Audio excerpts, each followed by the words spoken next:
Welcome back to our next reading of the Rigel Black Chronicles, the Ambiguous Artifice. Let's dive right into Chapter 13. Rigel wasn't sure why she'd thought that obtaining a prophecy on the subject of the jewel would herald some progress on her understanding of the artifact. It hadn't seemed to do Pettigrew much good if his continued late-night bumbling through the library was any indication. She'd had to give up following him around the narrow stacks about the third week in March. It was just too depressing. She reasoned that as long as he was in the library, he wasn't up to anything more nefarious than incompetent research methodology. It would serve her time better to begin her own research on the subject, she thought, and from then on, she spent the time Pettigrew sweated over crumbling dark arts books deep in the history section, sure that the answer to the mysterious artifact lay in the past, not in pursuit of other equally vague methods of dominion, as Pettigrew seemed to believe. There just had to be some record of such a powerful artifact. If humans could be counted on to do one thing through the annals of history, it was to take advantage of dubious avenues of power. She believed absolutely that power attracted attention, and so she was far from surprised to find a series of oblique references to an artifact like the jewel in the oldest of historical records available. The trouble with ancient history, she found, was that truth was rarely separated from myth, and an accurate recounting often played second fiddle to an interesting story. Each new source she found seemed increasingly removed from the rigors of credentials that she was accustomed to in her usual research. One particularly ambiguous account concerned the pharaoh Amenhotep, who, according to one historian, had lived a modest life tending to his mother until he suddenly conspired to kill his two older brothers and ascend to the throne unopposed. Once in power, he waged war on surrounding nations with a tenacity that granted him the epithets "bull who conquers the lands" and "he who inspires great terror." His rule was apparently so awe-inducing that after his demise, he was deified with cult-like fervor. This was not altogether unusual for ancient pharaohs, who didn't do much to keep their magical abilities from the eyes of their mostly Muggle subjects. But the historian whose account Rigel was perusing argued that Amenhotep's success was owed to his having been in possession of the Dominion jewel. Part of his evidence for this came from the order given by Hatshepsut 50 years later to demolish Amenhotep's mortuary complex. The Egyptian queen's personal scribe noted later that all involved in the complex's dismantling were unceremoniously executed halfway through the project without recorded cause. Such hasty and unceremonious a mass execution was not typical of Hatshepsut's reign, the historian wrote. All evidence points to something powerful and dangerous being there unearthed and subsequently guarded with great jealousy. It may not be too presumptuous to note, the author added, that Hatshepsut's reign, while not as violently war-oriented as many others, was characterized by an unusual and almost obsessive ambition to remake the face of the natural world in the Queen's image. Hatshepsut's unprecedented and nearly inconceivable archaeological feats might thus be cast in a more sinister light.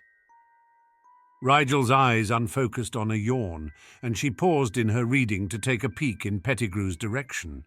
He was slumped over a table not far from the restricted section, looking close to sleep. Rigel shut the book and replaced it on the shelf quietly, resigning herself to another night of wasted effort. Every possible account of the jewel was the same. Someone previously ordinary, in terms of wizarding kings at any rate, reportedly obtained the stone just prior to going on a power-fueled bender. How many of those stories were possible, and how many simply some historians attempt to make sense of a ruler's sudden change in personality? She had no way of knowing. There didn't seem to be much consistency in the way in which the jewel helped one achieve power either. Some reported acquirers gained unheard-of military prowess, while others gained a sudden power over the natural world, or were all at once able to subjugate large groups of creatures or muggles or even other wizards. How could one jewel give someone so diverse a power? And why, if it could give power over literally everything, didn't all of its so-called possessors become masters of everything? The stories consistently compartmentalized the kind of power each jewel-bearer exercised. That made no sense, as far as she could tell. It would be like someone making a philosopher's stone and only turning things to gold with it, never producing the elixir of life. It's probably all nonsense anyway, she thought to herself despondently. No one who actually had contact with such an artifact would risk writing something down about it. Unless they were incredibly thick, she added, watching Pettigrew furiously scribble notes all across a piece of parchment with no apparent care that they might fall into the wrong hands. Then again, the jewel seemed to draw megalomaniacs, or at least create them, she allowed. Ego-driven people who obsessed over power probably rarely considered that another might gain that power in their stead through a careless mistake. She didn't want the power, but what if Pettigrew dropped his notes when she wasn't around to pick them up? Who knew what sort of person might come across them? She shook her head, well aware that she was now being paranoid. They were at Hogwarts, after all, not some evil villain's secret base. If a student saw a piece of parchment with mysterious notes scribbled all over it, they'd probably throw it straight in the trash. She had yet to meet a student who could stomach any more studying than passing his or her exams required. By the way the creature's professor was nodding, it wouldn't be long before he packed it up for the night, so she didn't bother picking another book to read. Instead, she watched the little man thoughtfully from under her cloak, wondering what had possessed this person to take possession of the jewel in the first place. He didn't seem the domineering type, nor the power-hungry. Someone who truly lusted for power wouldn't be wasting their time in a library trying to research how to correctly use the jewel. They'd be out using it, and damn the consequences. She wasn't sure Pettigrew had used the jewel at all since the disaster on Halloween, and she liked to think it was because he hadn't meant to cause such a clamour. The fact that he was persisting in digging deeper into the mystery didn't reflect well on him. But she couldn't entirely blame him. That prophecy hadn't been particularly forgiving. All that stuff about taking control or having it taken, bearing the cost and bewaring the consequence of losing control. Or was it power? She was too tired to recall. Was bewaring even a word? In the end, the sum of all she read on the subject seemed to be that the jewel was very dangerous. History would likely have been better off without it. She slept a full 11 hours when she finally got back to the come-and-go room, and woke just in time to pick up where one of her previous selves had left off on Saturday after lunch. She rejoined her friends in the common room just as Draco and Pansy broke off to change for their dueling club meeting. Theo and Millicent had come once or twice, but neither seemed particularly devoted to developing the skill, and Blaise had flatly refused to even attempt it, claiming physical exertion to be the least diverting thing he could think of. They met up with several of their housemates who now attended the club religiously, including Rookwood and Rosier, the latter of whom was wearing one of the hideously expensive toiling robes that he commissioned over the winter break. As far as Rigel could tell, it was a glorified sweat-proof smock, but she had seen him receive some very admiring comments from others in the club, so she had to conclude that she simply knew nothing about fashion. They arrived at their usual spot by the lake to find numerous members of other houses already warming up, and while she and Pansy began stretching, Draco set about in an approving fashion to supervise the newer members who hadn't quite got a hang of the regimen yet. "He's really come into his own," Pansy commented, mid-bend. "He's a natural leader," Rigel agreed. "Naturally bossy, you mean?" Pansy smirked. "I think direction is only considered bossy when it's unsolicited," Rigel remarked. "It doesn't hurt that he knows exactly which direction is the right one every time, either." Draco had made leaps and strides with his gift of late. He could read others' emotions faster and more accurately now, and made unapologetic use of this knowledge when dealing with his club members. Others thought it uncanny how the young snake could always tell who was confused but pretending not to be because of pride, and who was growing annoyed and wished to be left alone for a while. Rigel could see the confidence her friend was gaining in what had previously been the most troublesome area of his life, however, and was proud of him for coming so far in so short a time. When it came time to pair everyone up, Draco hesitated upon assigning Rigel a partner. "You've pretty much surpassed everyone young enough to reasonably pair you with," Draco admitted, looking resigned. If I pair you with a 7th year from the dueling class, it will be taken as an insult, especially if you win, which I wouldn't put past you at this point. You're a bloody natural. She wasn't, she knew, but there was no way to explain her rapid progress in the subject to Draco. She spent long hours perfecting what her friend taught her from Remus's class, as well as going over what she remembered of Leo's lessons from winter break. It did feel a bit like cheating, but she reasoned that she needed those hours of exercise, the balance, the time-turned hours she spent hunched over a book or scroll. "Would you be averse to pairing with Neville?" Draco asked after a short pause. "Not at all," Rigel said. Neville had come quite far since they started the club meetings. He still cast relatively slowly, but he was becoming harder to predict as experience gave him a measure of creativity. "He needs to work on shielding between offensive spells," Draco told her, "so try to use wide-area spells he can't dodge." "Will do," she said, saluting in the irreverent way that she knew her friend detested, just to see him lose his serious composure for a moment as he rolled his eyes at her. She found Neville, and the two of them claimed a section of grass as their own. The air filled with the sounds of enthusiastically cast magic, and she lost herself easily to the familiar rhythm of a one-on-one duel. It had grown from the exercise of a necessary skill to a very enjoyable practice over the year. When she worked with Leo, she could feel the intensity in every movement, and the idea that what she learned could save her life one day was never far from her mind. Here, though, she practiced with those who had never seen magic used to systematically attempt to harm another. To them, it was more like a game, an exhibition skill that they might one day be called upon to demonstrate in competition, but which no one anticipated using in earnest. The last wizarding war to involve Great Britain was beyond living memory. Grindelwald's campaigns were a page in the history book, much like the Goblin Wars to those here. After several engaging but ultimately unchallenging duels, she and Neville cooled off in the shade and took turns pointing out which of the other members was using the most interesting combinations that afternoon. "Hey, Neville," she said after a time, "my dad mentioned something over the break I thought was curious." "About me?" Neville looked bewildered. "I don't think we've met." "That's what's odd," Rigel said. "He seemed to think we'd had a play date at some point while we were younger, but I can't remember ever meeting you before Hogwarts." Neville furrowed his brows. "I don't remember that either. I did think it odd, though," he offered abruptly. "I mean, my mum is really close with your cousin Harriet's mum, and you're really close with Miss Potter, so I did sort of wonder why we hadn't ever met. I just figured your family wasn't too social, maybe. My family isn't that social, really. But I met Ron a bunch of times before we started school, since our dads worked at the ministry together." "Dad acted really odd when I said I didn't remember too," Rigel said, an ominous feeling in her heart for reasons she didn't quite understand. He tried to brush it off as his mistake, but something about it didn't sit right with me.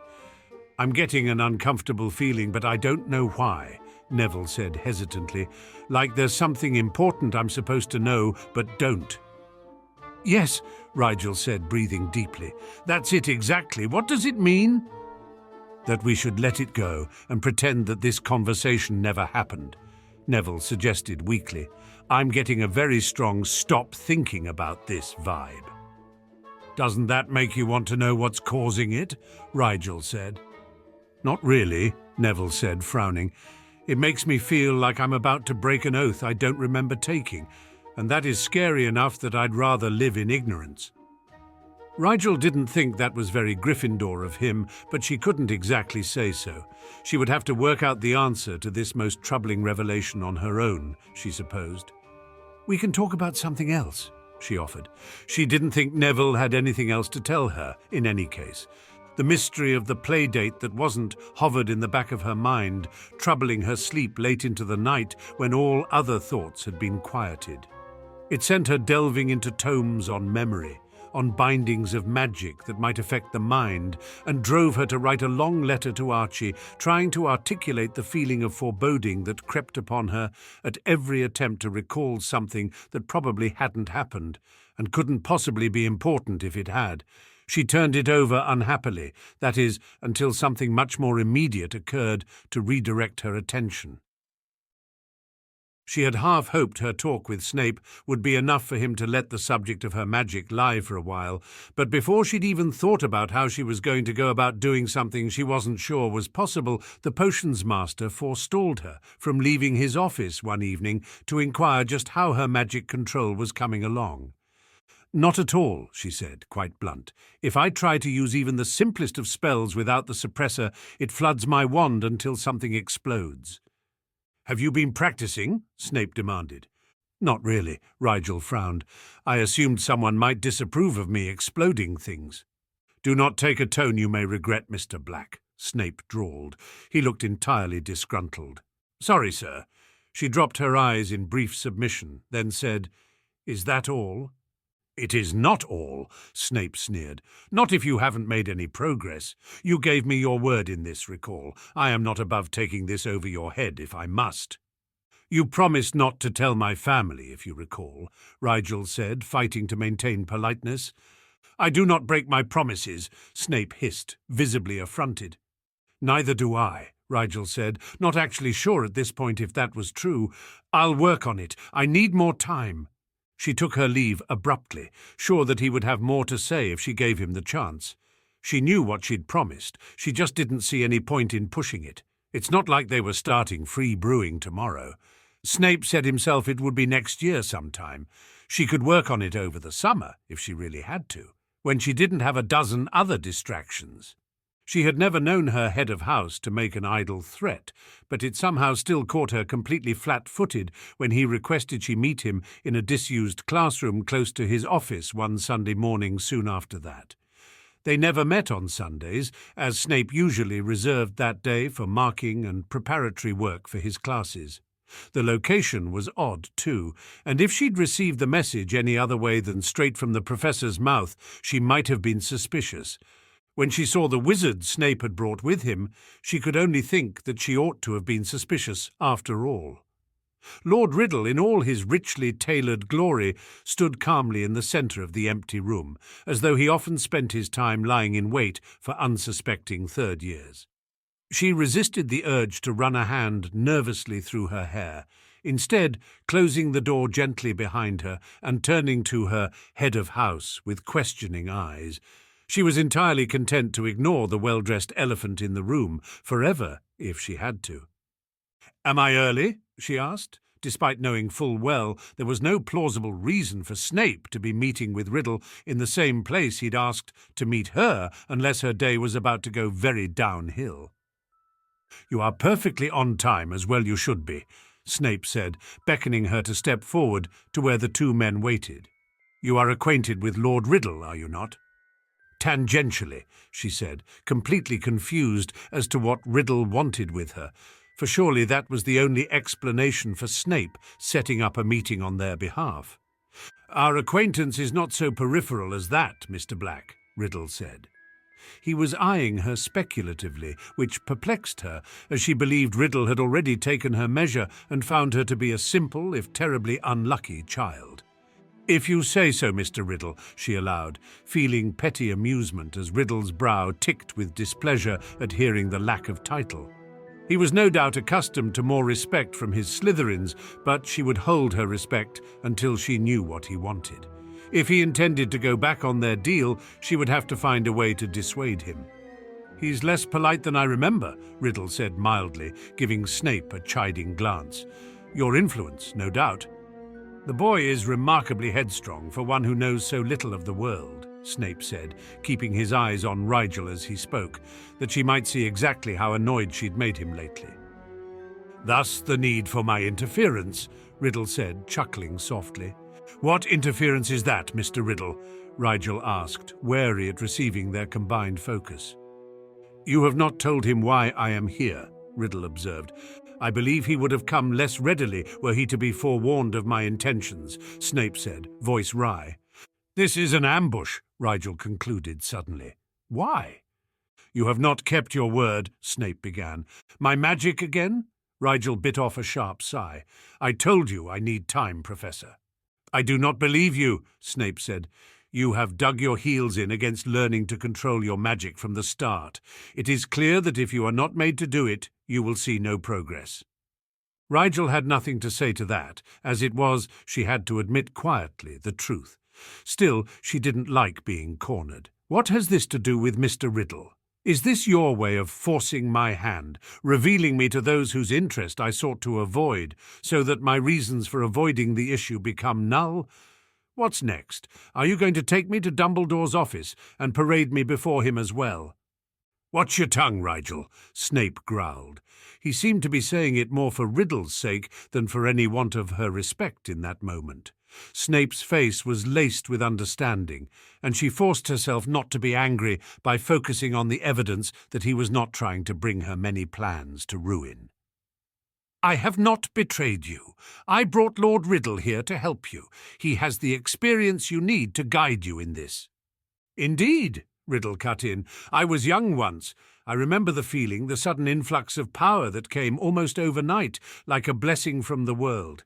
It can be intimidating at times, the knowledge that you are destined for great things, but it is not something to be ignored. Embrace it. This power was meant for you, Mr. Black. Once you accept that, all these doubts will disappear." He accompanied the last with a wave of his hand that was entirely dismissive of her doubts. "With all due respect, sir, I don't think that's true," Rigel said, thoroughly unimpressed. "That is because you are inexperienced in the ways of the world," Riddle sneered. "You know nothing yet of the incredible opportunity that power brings."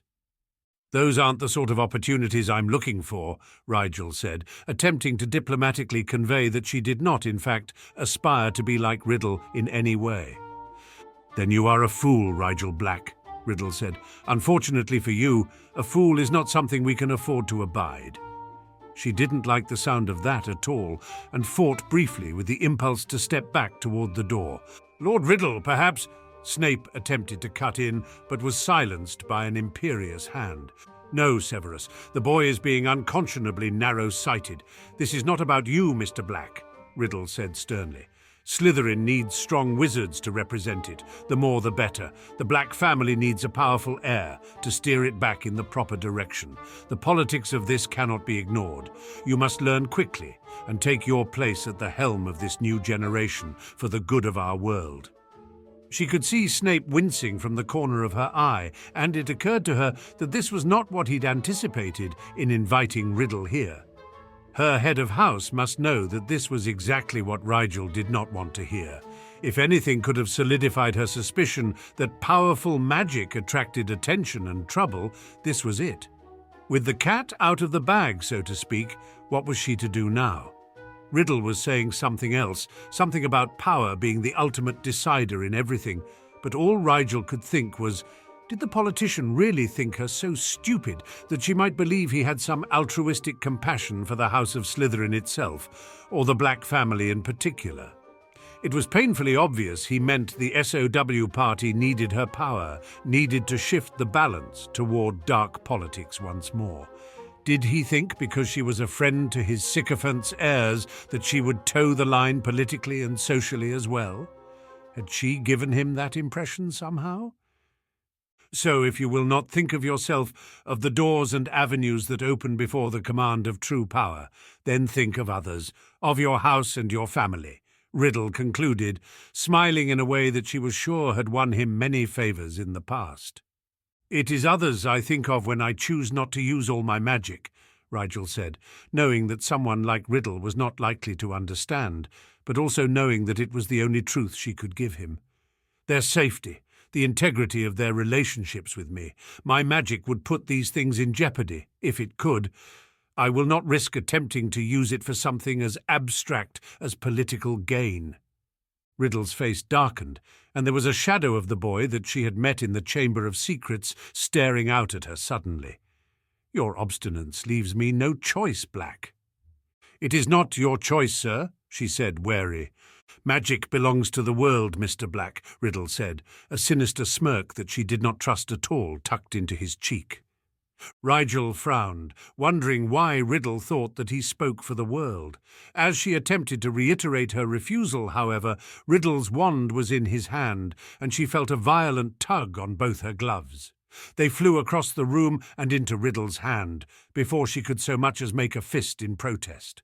She fisted her hands afterwards, though, glaring at Riddle and taking several steps backward in open refusal. Another twitch of Riddle's wand, and her basilisk scale ring grew loose and slippery, wiggling its way off her finger of its own accord. Even as she tried to hold it with her other hand, it jerked away and finally broke free to join her gloves in Riddle's hand. He looked down at the ring curiously. Basilisk scale. Pretty, but not what we're after, is it? His wand moved, but the suppressor on her finger didn't budge. After Snape had threatened to make her take it off, she'd had Binny make extra certain it could not be taken off by anyone but herself. No doubt the house elf magic was putting up an unexpected fight against Riddle's summons. "Well-warded little thing, isn't it?" Riddle said, too casually. His unconcerned tone made her half afraid he would simply cut off her entire finger. When his wand moved again, however, the ring still didn't move. Instead, it burned. Gasping, Rigel clutched her hand in pain and surprise. It felt like her ring had somehow been made molten, so hot it grew. And yet to her eyes the ring appeared unchanged. Was the spell on the ring, or on her hand, or on her mind? She couldn't focus past the agonizing searing.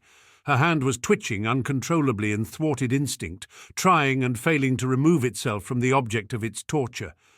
"Stop it!" she panted, tears swimming to her eyes as her brain fought against the incoming sensory signals. "It will stop when you remove it," Riddle said, voice still casual. "Lord Riddle, this is still Dumbledore's school," Snape said sharply. She thanked him for his attempt, even as she cursed him for being too beholden to Riddle to demand that he cease for her sake. "He will notice nothing amiss," Riddle snapped. "Take the ring off, Black." "I can't," she tried, a last vain attempt to dissuade him. "It's spelled to be irremovable." "You lie," Riddle said. He was plainly amused. "Fine attempt, but I can read you even without an aura.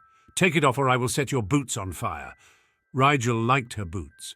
Also, the pain in her hand was starting to grow mind-numbing, and she realized she was fighting a losing battle.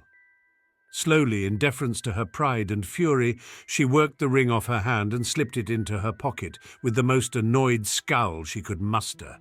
She wasn't about to hand it over. The politician would probably refuse to return it on principle, even after he got whatever it was he wanted.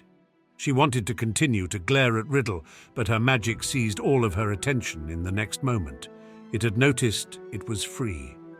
A riot occurred beneath her navel, and power, thick and furious, stormed through her with the grace of an ogre tumbling down a hill. It ran too hot in her veins, snaking through any available outlet to pour out into the air around her like air into a vacuum. The weight of it gathering around her pressed her head and shoulders down, and her arms inward to curl about her ribcage protectively. It felt as though she were being squeezed on all sides. She imagined this was what being hugged by a giant who was trying to kill you would be like. "Not so uneager after all, are you?" she heard Riddle say. Her head shot up to retort angrily that it wasn't her doing, but as her attention shifted, so did her magic's attention. It swept away from her in a wave that had her pulling in deep gulps of air as the pressure around her eased. Riddle snarled in surprise, however, as the magic was suddenly upon him, pushing and tugging in equal measures at his previously immaculate hair and clothes. "That's quite enough, Mr. Black," he said firmly, his fingers tightening on his wand as he flexed his own magic to gain breathing room. "It isn't me," Rigel snapped, her hands shaking as the magic continued to pour out of her in a rampage of freedom claimed at last. "I told you I can't control it." "And so it happens to harass me, the object of your ire, rather than Master Snape?" Riddle shook his head in a superior way. "I don't think so. This is your doing, whether you know it or not. Now you must take control consciously." Rigel, anger and trepidation warring in equal measure within her, attempted to call her magic back coaxingly. "Please," she tried, "come back here, settle down." The magic drew back from Riddle immediately, but it did not return docilely to her side. It turned on her with a vengeance, coursing through the air with irrepressible speed and violence, making her the center of a displeased tornado of magic. She reached out toward it gamely, a grim expression of determination on her face. She had to get it under control. Her hand had barely left her side before it was swatted back with a malevolent lash of power. There was a raised welt on the back of her hand where she'd been struck. She stared at it for a moment in disbelief. This wasn't the magic she knew. Normally, it was only unruly in use.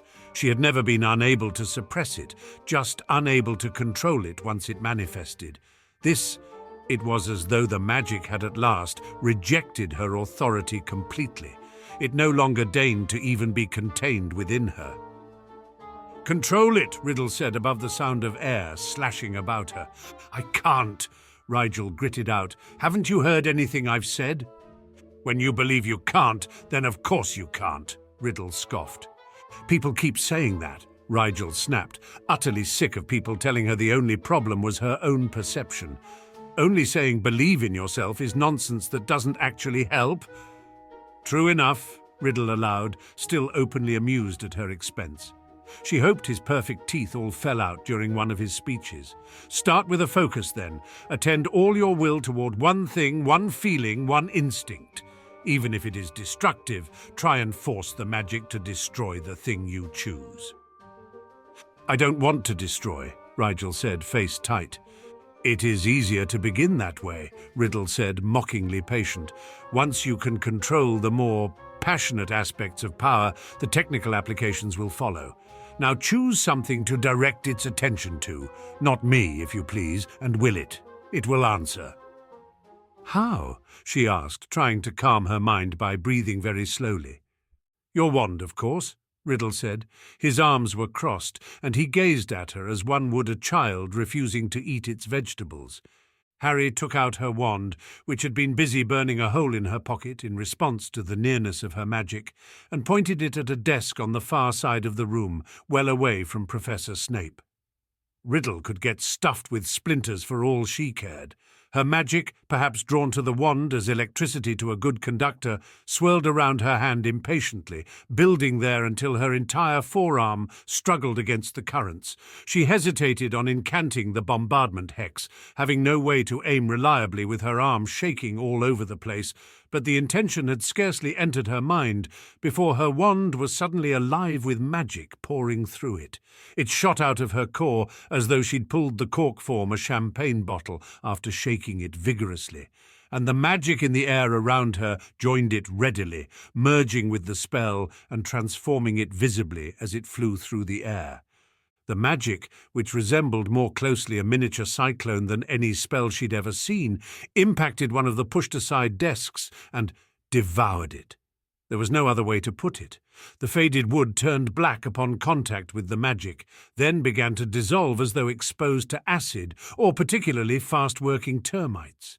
In the space of a few seconds there was nothing left of it, not even a pile of ash on the floor where it had been.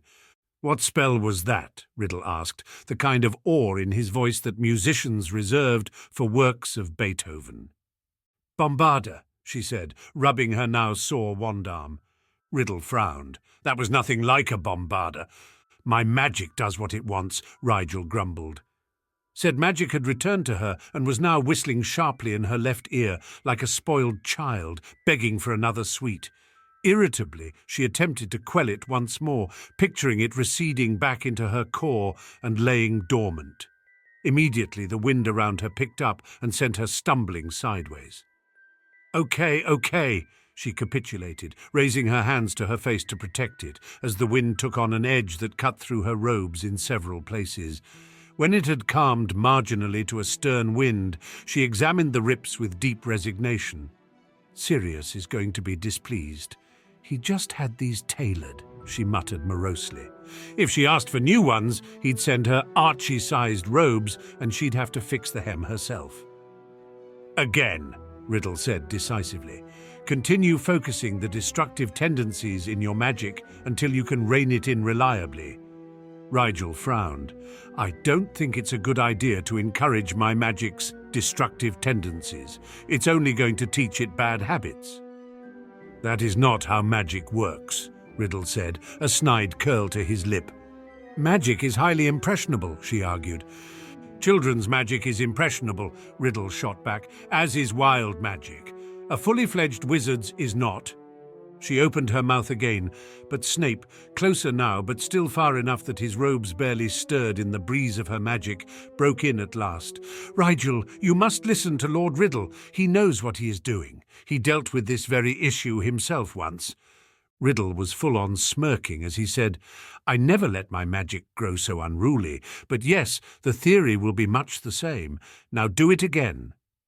Seeing that she was outgunned, Rigel gracelessly jabbed her wand at a different desk and sent her magic toward it with a great mental push. The desk turned into a bust of Riddle's smiling face, then imploded. "Very amusing," Riddle said, looking anything but. "Try it again." Sighing, Rigel rallied her mental fortitude. This was going to be a long morning. It didn't take much time to destroy all the desks in the room, thus necessitating the men to begin conjuring targets for her magic's wrath.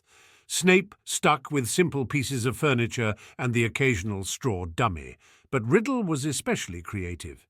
His targets inevitably took the shape of delicate china vases, stained glass window panes, golden mirrors, and once an elaborate replica of Hogwarts itself, done in crystal.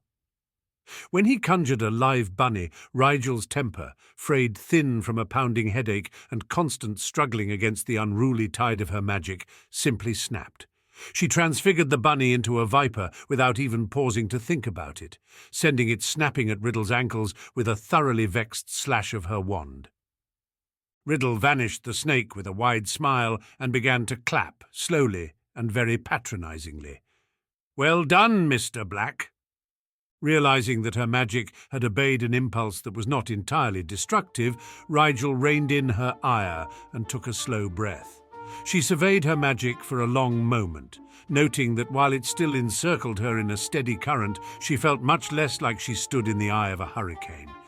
Now it was as though she was a planet, rings of magic orbiting her body rhythmically, but not threateningly. "See how much easier it is to control now?" Riddle said, smiling superiorly down at her. "I could have told you that expending a large amount of my magic makes it easier to control," Rigel said, giving an unimpressed eyebrow flick. "It is, after all, the point of the suppressor I wear. Take a large part of it away, and it isn't hard to control at all. Your way works too, but it seems idiotic to destroy a classroom every time I want to pass a transfiguration quiz, don't you think?" "What is idiotic?" Riddle said in a low voice, coming within arm's reach of Rigel and seeming completely unaffected by the wind that buffeted his face, "is thinking that I will be intimidated by this power as others are.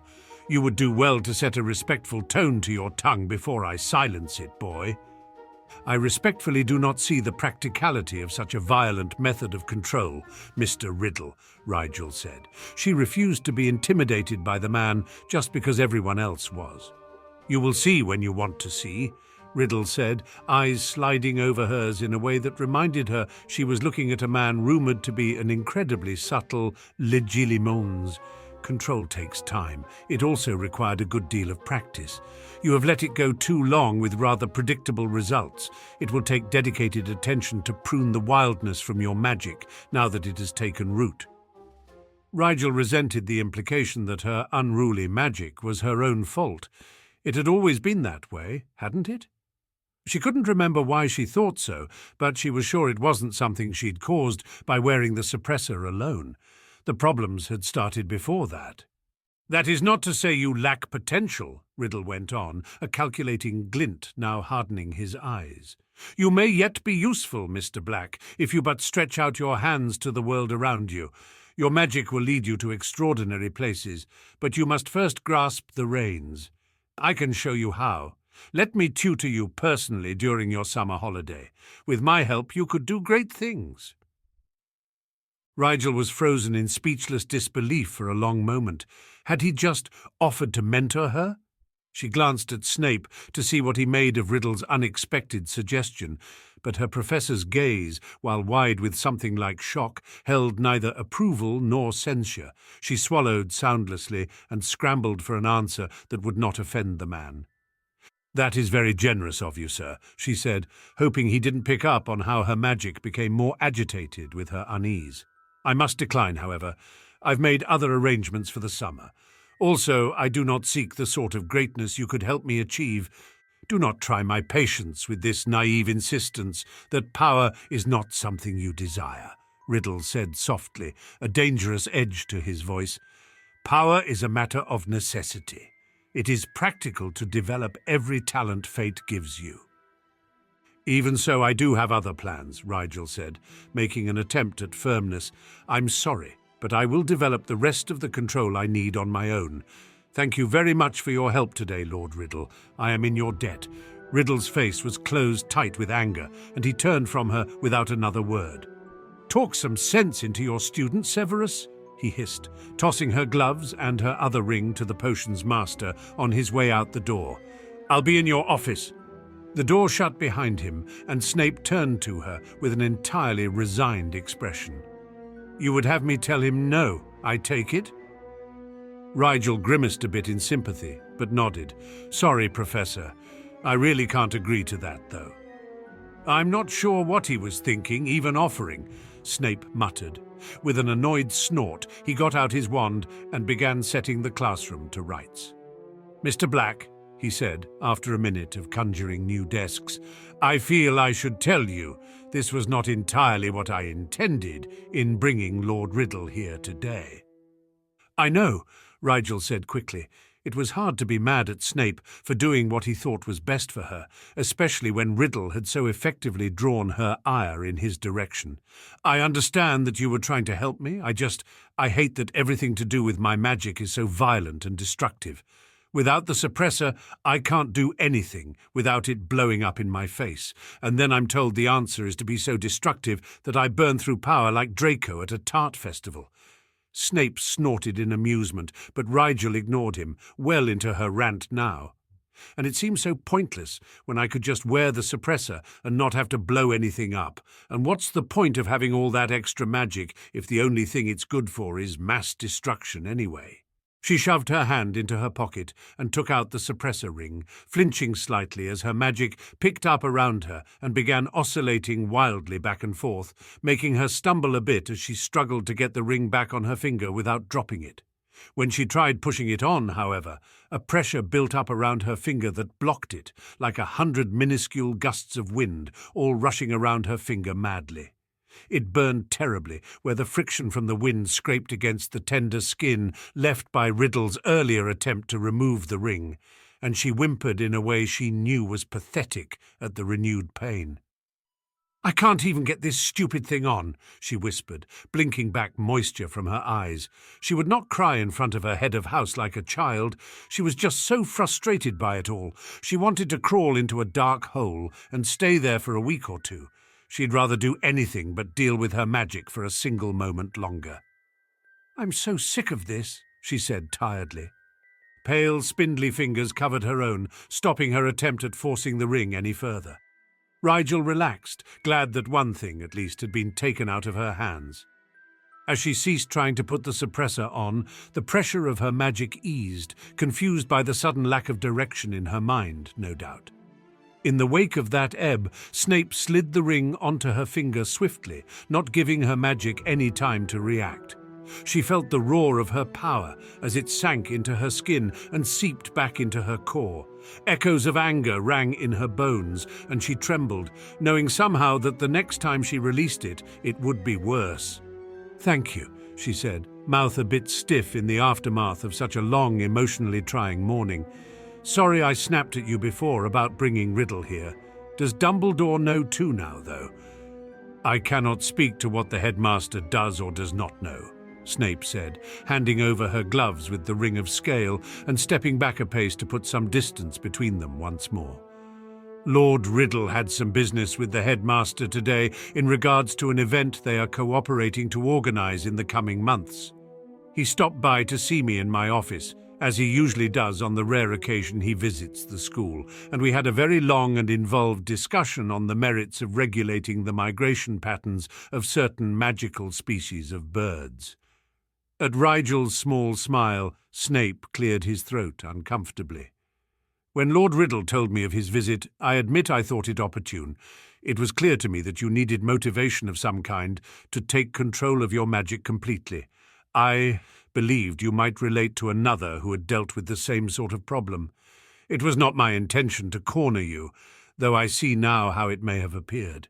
I merely wished you to understand that your situation is not unique.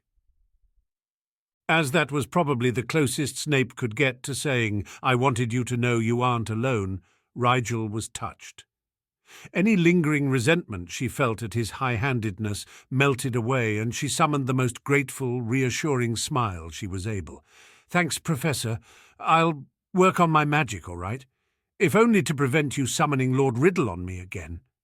She hitched up her mouth on one side at the last to let him know she was joking and that he was already forgiven. "See that you do," Snape said shortly. His gruff tone was utterly belied by the spots of colour high on his cheeks. "If that is all, I must go make a very powerful man extremely unhappy." "Good luck," Rigel said, grinning a bit. "I hear they bite." "Only when provoked," Snape sneered. He left the classroom and turned in the direction of his office, while Rigel turned toward the kitchens. She was going to eat a bar of chocolate the size of her head, then think about everything that had just happened. Then she was going to sleep, possibly for years.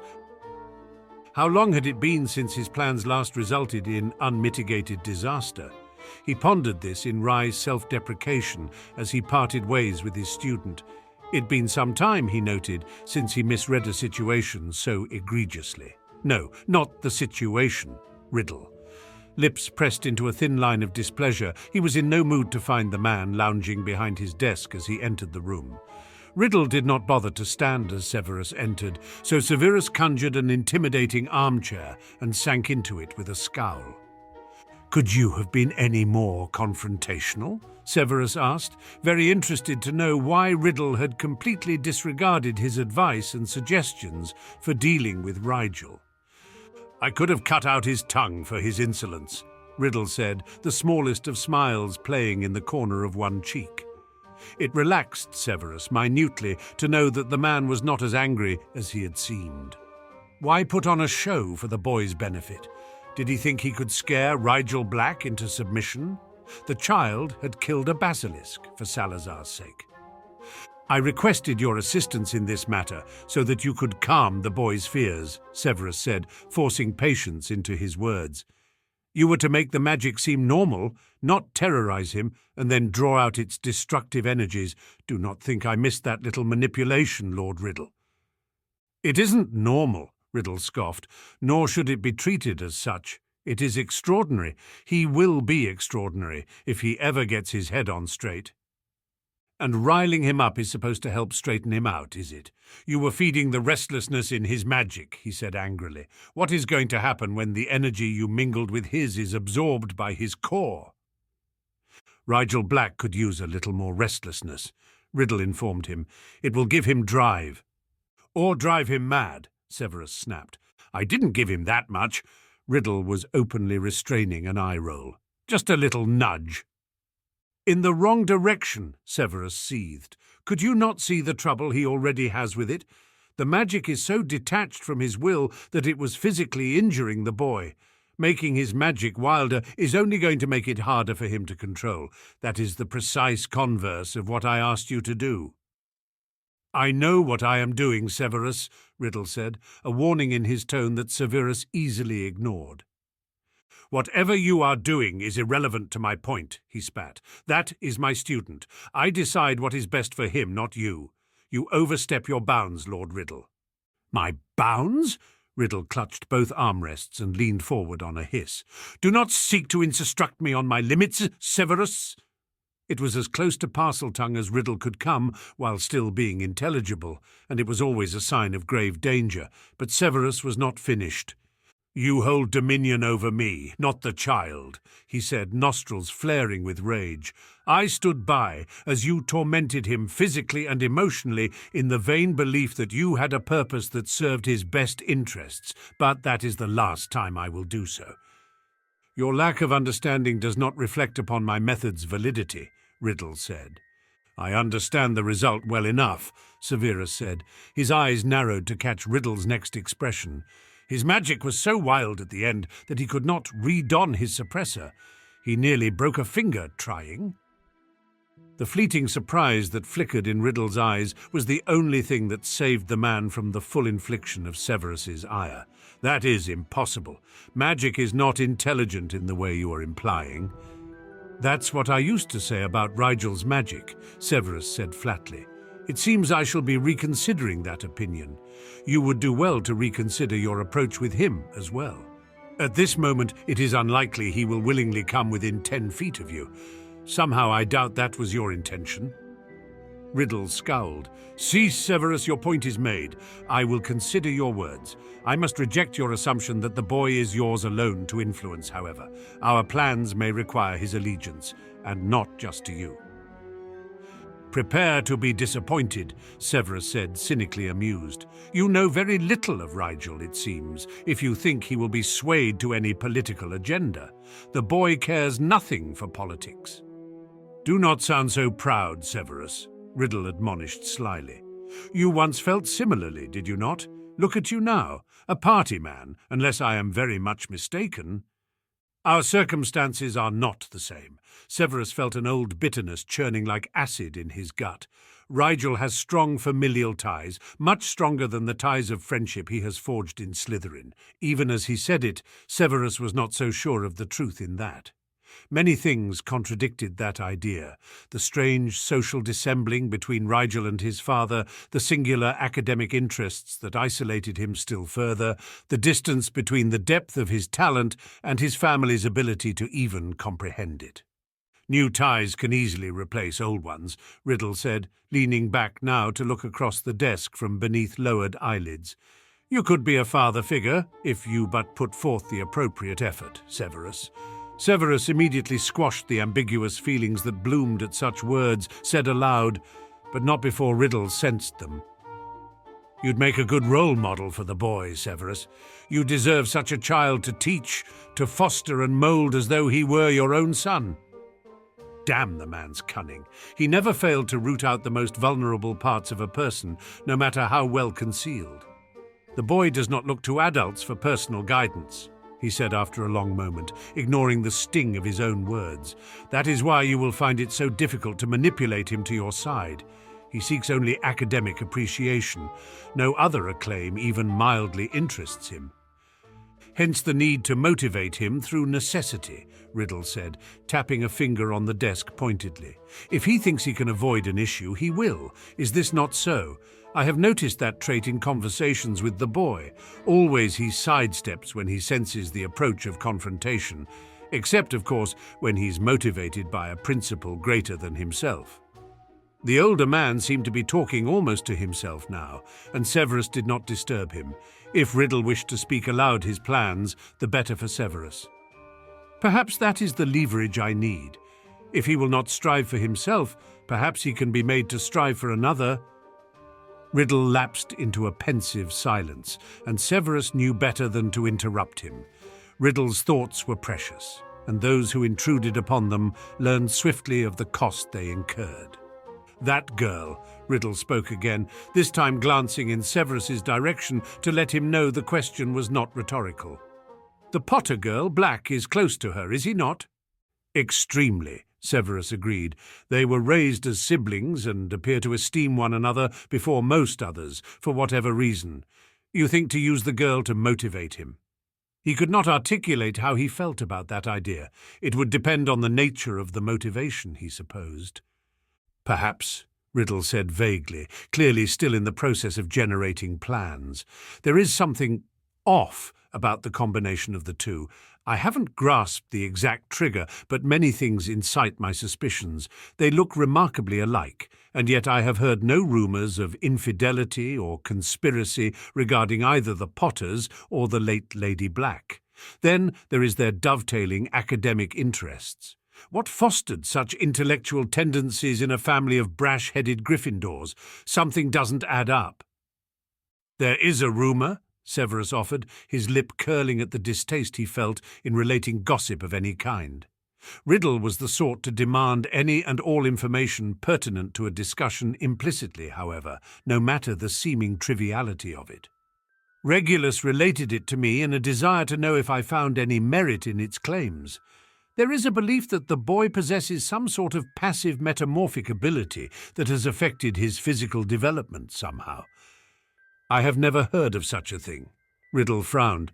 Nor I, Severus agreed, inclining his head, and yet they do look uncannily alike. His father is apparently of the opinion that Rigel's close bond with his cousin brought out an unconscious desire to identify with her. It would explain why they have similar interests, and, if there is any truth in the metamorphic talent, why they appear as twins, despite having different parents. Have you seen evidence to support this theory? Riddle asked. Severus hesitated. When Riddle caught the pause and lifted a single demanding eyebrow, he was forced to say, "I thought I noticed his features blurring once. When I looked again, however, they were as they always are. It may have been a trick of the light or a simple muscle contortion. He was ill at the time." "Or the illness may have caused the magic to slip for an instant," Riddle mused. "You checked him for polyjuice?" "Every day for a week," Severus snorted, still annoyed at that erroneous suspicion. It had been a colossal waste of time, coming up with flimsy pretexts for keeping Rigel under his watch longer than an hour successively. "Normally I would dismiss a claim like this. Magic does not behave in such a way," Riddle said, frowning. "To even suggest that one's magic might accidentally, unconsciously, yet consistently enact a physical change for years, one that evolves over time no less, is preposterous. And yet, apparently, Rigel Black is rewriting the rules of magic before our eyes." There was no small amount of frustration in Riddle's expression, and Severus felt some small measure of satisfaction at the sight of it. "Welcome," he wanted to say, to the club. "If this is the case, then the boy has an unnatural dependency on this half-blood girl," Riddle added, now looking sharply displeased. "He will have to be broken of that connection if he is to move forward." Severus could not suppress the scowl that moved his features at those blunt words of portent. Riddle merely smiled at his disapproval. "Weren't you better off, Severus, once it was all said and done? Surely you don't regret the doors that opened once that one swung closed behind you?" Severus drew his best sneer to the fore. "Life's choices are absolute. There is no room for regret in the well-organized mind." "So non-committal, Severus," Riddle complained, smiling fully now. "Will I ever know the depths of your soul?" "Find an easier soul to plumb," Severus suggested sharply. "Oh, I intend to," Riddle said, drawing himself up a bit straighter. An unconscious attempt to intimidate whatever he was thinking about, Severus had guessed from experience. "Where is the rat?" Now they came to Riddle's true purpose in coming to Hogwarts, Severus recognized. The pretense of meeting with Dumbledore was just that. Riddle had all summer to plan his little tournament. He wanted Pettigrew dealt with now. "He will be at the noon meal," Severus assured him. "Good." Riddle's eyes flashed. "I want him to see my face and know that he is not so untouchable here in Dumbledore's castle as he thinks." "The headmaster will notice if you curse the man," Severus reminded him. At times, Riddle's thirst for vengeance overrode his otherwise careful scheming. "I don't need to curse him," Riddle smirked. "He's a scurrying rodent. When he recognizes my ire in the flesh, he will crawl back of his own accord like the snivelling coward he is. He has only lasted so long in this rebellion because he is removed from the reality of his transgression. How easy it is for the mouse to laugh at the snake while it sleeps safe in its den. When the snake comes to call, the mouse laughs no longer. Pettigrew's spinelessness will reveal itself shortly, Severus. He will be back at my side before the month is out." Severus was not so sure. He did not know Pettigrew well, thank Merlin, but what he had observed over the past months did not mesh with what he thought he knew of the man. Something had changed him. He stood straighter as he walked, made eye contact in the hallways with Severus when before he would have scurried in the opposite direction at his approach. Perhaps sensing his doubt, Riddle said sharply, "If he does not repent, my next visit will not be so lenient. He is fortunate that I do not wish to cause a scene at present. It is not beyond my political capital to do so, however. Tell him that, won't you, Severus?" "I will attempt to convey the depth of your bereavement at his departure, my lord," Severus drawled. "Your sense of humour knows no wisdom, Severus," Riddle sighed. "That is why you recruited me, I believe," Severus reminded him. "It is why I allow you to berate me at any rate," Riddle said, resignation in every syllable. "Criticism is healthy," Severus told him. "Is that what you tell your students?" Riddle asked, amused. "Some more often than others," Severus snorted. Riddle stood with a fluid grace that had made more than one person accuse him of vampiric inclinations. "Come, let us adjourn to the Great Hall. I have a rodent to intimidate and you have a student to check on." Severus scowled as he followed Riddle out of the office. He had no intention of seeking out Rigel at lunch like an overprotective parent after his child's first day of school. When they entered the hall, and he didn't see Rigel seated at the Slytherin table, he told himself firmly that he was not worried. He steadfastly ignored Riddle's annoyingly knowing smile to the contrary. The man was too nosy for Severus' patience. He would be well rid of him that afternoon. He hadn't expected to see him here, of all places. There was a part of him that thought he should be alarmed by this unexpected occurrence, but most of him was strangely calm, unaffected, uninterested. He knew if he thought about it that this was unusual. He would have been afraid, he knows, not long ago, but that feeling was a lifetime away. It didn't belong to him anymore. He knew it was the jewel, giving him power, courage. It focused his mind on what was important, and Tom Riddle wasn't important anymore. What was important? The jewel was important. His mind turned away from the man sending daggers through his eyes from just a few seats down the table. His vision narrowed to the prophecy. Why hadn't he made a copy? He could remember much of it, from poring obsessively over each line for weeks after he'd forced the centaur to tell him what it knew. The jewel was good at forcing creatures to obey him. He almost never lost control anymore. He turned too acromantula from their intention to make a meal of him the other night. His progress was impressive. The satisfaction filled him up, making the food he mechanically swallowed almost irrelevant to his hunger. Then dissatisfaction, stronger and more biting, gnawed at him. He still hadn't unlocked its full powers. The worm still resisted. A debilitating depression gripped him, sending his fork stabbing into his potato with something like frustrated rage. After a moment, the feeling passed, and he was able to focus his thoughts again. The prophecy. The prophecy was the key. It said he had to prove his right to dominion by dominating others. He was trying. He could subjugate most of the creatures in the forest now. It wasn't enough, though. He had to reign beyond the weak or something. What else could he try? What would prove him worthy? He had to take control of something powerful. Just dominating magical creatures clearly wasn't enough. Master the other, it had said. Maybe he was supposed to master someone else, not something else. Another wizard. The feeling of greed was swift, rushing into his veins eagerly. That was the jewel, he knew. He could feel it burning in his pocket, even through the mokeskin pouch he kept it in to avoid having it summoned or stolen from his person. He began to smile down at his plate. If the jewel liked that idea, then he must be on the right track. His smile faded once more as he looked around himself and wondered how he was to accomplish such a thing. He was in no position of power. Those ancient pharaohs had it easy. They could boss their slaves around all day, and no one would bat an eye. Who could Peter control? He looked speculatively up and down the staff table. He had wizards in plenty, but the likes of Albus Dumbledore, Tom Riddle, Severus Snape, Phileas Flitwick, who was he kidding? The depression swallowed him violently, weighing on his shoulders like a boulder. What a hopeless task. His eyes lit on his old friend, Remus. The sandy-haired man ate sedately, but he knew that was a facade. Peter would be a fool to try subjugating a werewolf. It was a shame, for his old friend was trusting even now. He might have been able to convince him. Convince him of what? He had something to tell Remus, something important, a warning. He shook his head. Focus, find a wizard to control.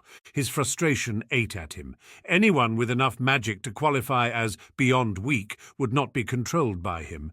He may have to start small, like with the creatures, work his way up. Yes, not all wizards were on the level of Albus Dumbledore, after all. He could start with a woman, not McGonagall, obviously, but someone easy to fool. A weak woman, or a child even. His eyes lit greedily on the expanse of students chattering boisterously there below him. It was so obvious. Their innocent faces were like beacons to his desperation. It would not be so difficult. He only had to decide which one. When March dwindled to a close, Rigel welcomed April with mixed feelings. On the one hand, everything about the term so far had been exhausting. She was starting to feel the toll of the time-turner daily. She couldn't quite bring herself to stop using it so frequently. It was addicting, in a way, knowing that she had so much more time than everyone else. She knew it was borrowed time. She was aging, even if no one else would be able to tell. It would be a relief as well as a shame when the device was taken away from her for the summer. On the other hand, she was learning so much and progressing so quickly in her dueling, even without being able to use most of the tricks Leo had taught her. The coming of April meant only 2 months left at Hogwarts. It meant only 2 more months with her friends. It also meant she had 2 months to get useful information on what Pettigrew was doing with the jewel, something more than circumstantial conjecture and one cryptic poem. The big things lurked in the background, however, largely detached from the day-to-day life that she considered real. As she sat in the Gryffindor common room going over transfiguration theory with Percy, she didn't feel at all connected to the version of herself the map said was studying in the room of requirement, nor to the version that she'd glimpsed walking toward the library at roughly the same time she had been going to dinner. The real version of her, the one that interacted with others, the one who walked without an invisibility cloak and whose whereabouts were kept track of, lived a simple life. She spent time with her friends, studied, ate and slept. Today she listened to Percy pontificate on the half-life of semi-permanent transfigurations. So it's really dependent on the material you start with, as much as it is the amount of power that goes into the spell, Percy was saying, gesturing with his quill to a table full of example figures for various materials. These numbers are directly proportionate to a material's magical coefficient, Rigel said suddenly, bending closer. Look, the half-life of walnut is 1/3 that of cypress, because the magical coefficient of cypress is 1/3 that of walnut. The what? Percy asked, alarmed. That isn't in any of my review sheets. Is that Newt material? He looked ready to burst a vein, so Rigel said quickly, It's an alchemy term, not transfigurations. Newt students were growing increasingly touchy, with exams coming up in a matter of weeks. What do you know about alchemy? Percy asked, settling down visibly and adjusting his glasses calmly, as though he hadn't almost taken her head off. I did know it was related to transfiguration, but I've never heard them compared mathematically. I read about it in my spare time, Rigel said, carefully casual. In alchemy, you have to calculate the amount of magic needed to change however many units of the starting material into however many units of the ending material. It's all about balancing materials and magic. Alchemists have worked out standard coefficients for measuring the amount of magic needed to transform materials. They describe how resistant a certain material is to transformation. This sounds like the same thing, only in reverse. How long a material stays transfigured in a semi-permanent transfiguration is inversely related to how resistant the material is. The more resistant it is, the shorter the spell lasts, right? Yes, that's one of the principles, Percy said. So you're saying the rate that the magic wears off is always a perfect inverse of its magical coefficient? That's very interesting. I wonder how long it took to standardize the math like that. It would be fascinating to read a history of the development of the two fields. He broke off with a sigh. I don't have time, though. So much reviewing to do. I'll look for some books in the library and then tell you which one is the best so you can read it over the summer, Rigel offered. You don't have to. I'm interested too, Rigel said firmly, and I have tons of free time. Apparently, Percy said, looking jealous for a moment. Well, anyway, where were we? You were about to tell me how being in a magically saturated environment can affect something's half-life, Rigel said. Right, Percy cleared his throat. Well, no one cares. Percy scowled across the room at where Fred and George were racing down the stairwell that led up to their dorm room. The both had gigantic hats on their heads. Fred's read, I'm the birthday boy, while George's said, No, I am. You don't even know what we're talking about. Percy rolled his eyes. I know you were about to talk, Fred said, plopping down on the table with his legs crossed a moment later. My notes, Percy groaned, pushing Fred until he leaned far enough that the head boy could rescue his crumpled parchment. Why do you always do this? George shook his finger admonishingly as he came to rest one hip against the table on Rigel's other side. It's our birthday, Perce. You're not allowed to be mad at us. You too turned my favourite quill into a hamster on my birthday, Percy said. That was a birthday present, George said, blinking. Obviously, Fred added with a grin. Speaking of which, Rigel cut in, smiling widely, I brought your presents with me. She dug into her bag quickly and produced 2 handsomely wrapped boxes, one green and purple for Fred and one orange and blue for George. They took them almost gingerly, exchanging surreptitious glances. What did you get us, then? George asked, oh so casually. It's a surprise, she said sweetly. Why don't you open them? We can open them later, Fred said, laughing nervously. But I want to see you open them. Rigel frowned, affecting a sad sort of disappointment. Don't you like them? I transfigured the wrapping paper myself.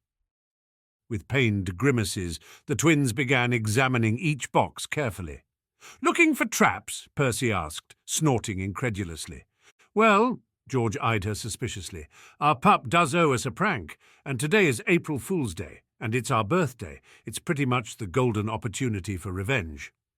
Fred nodded in agreement, peeling a corner of the paper back on his box and tensing dramatically as though waiting for a bomb to go off.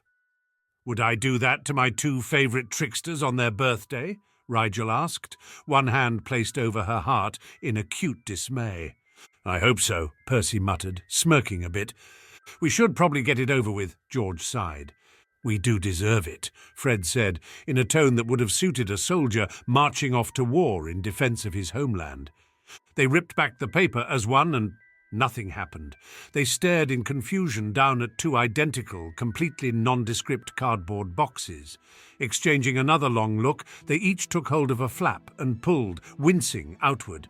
The boxes opened, and a plethora of sweets spilled out rather anticlimactically onto the table.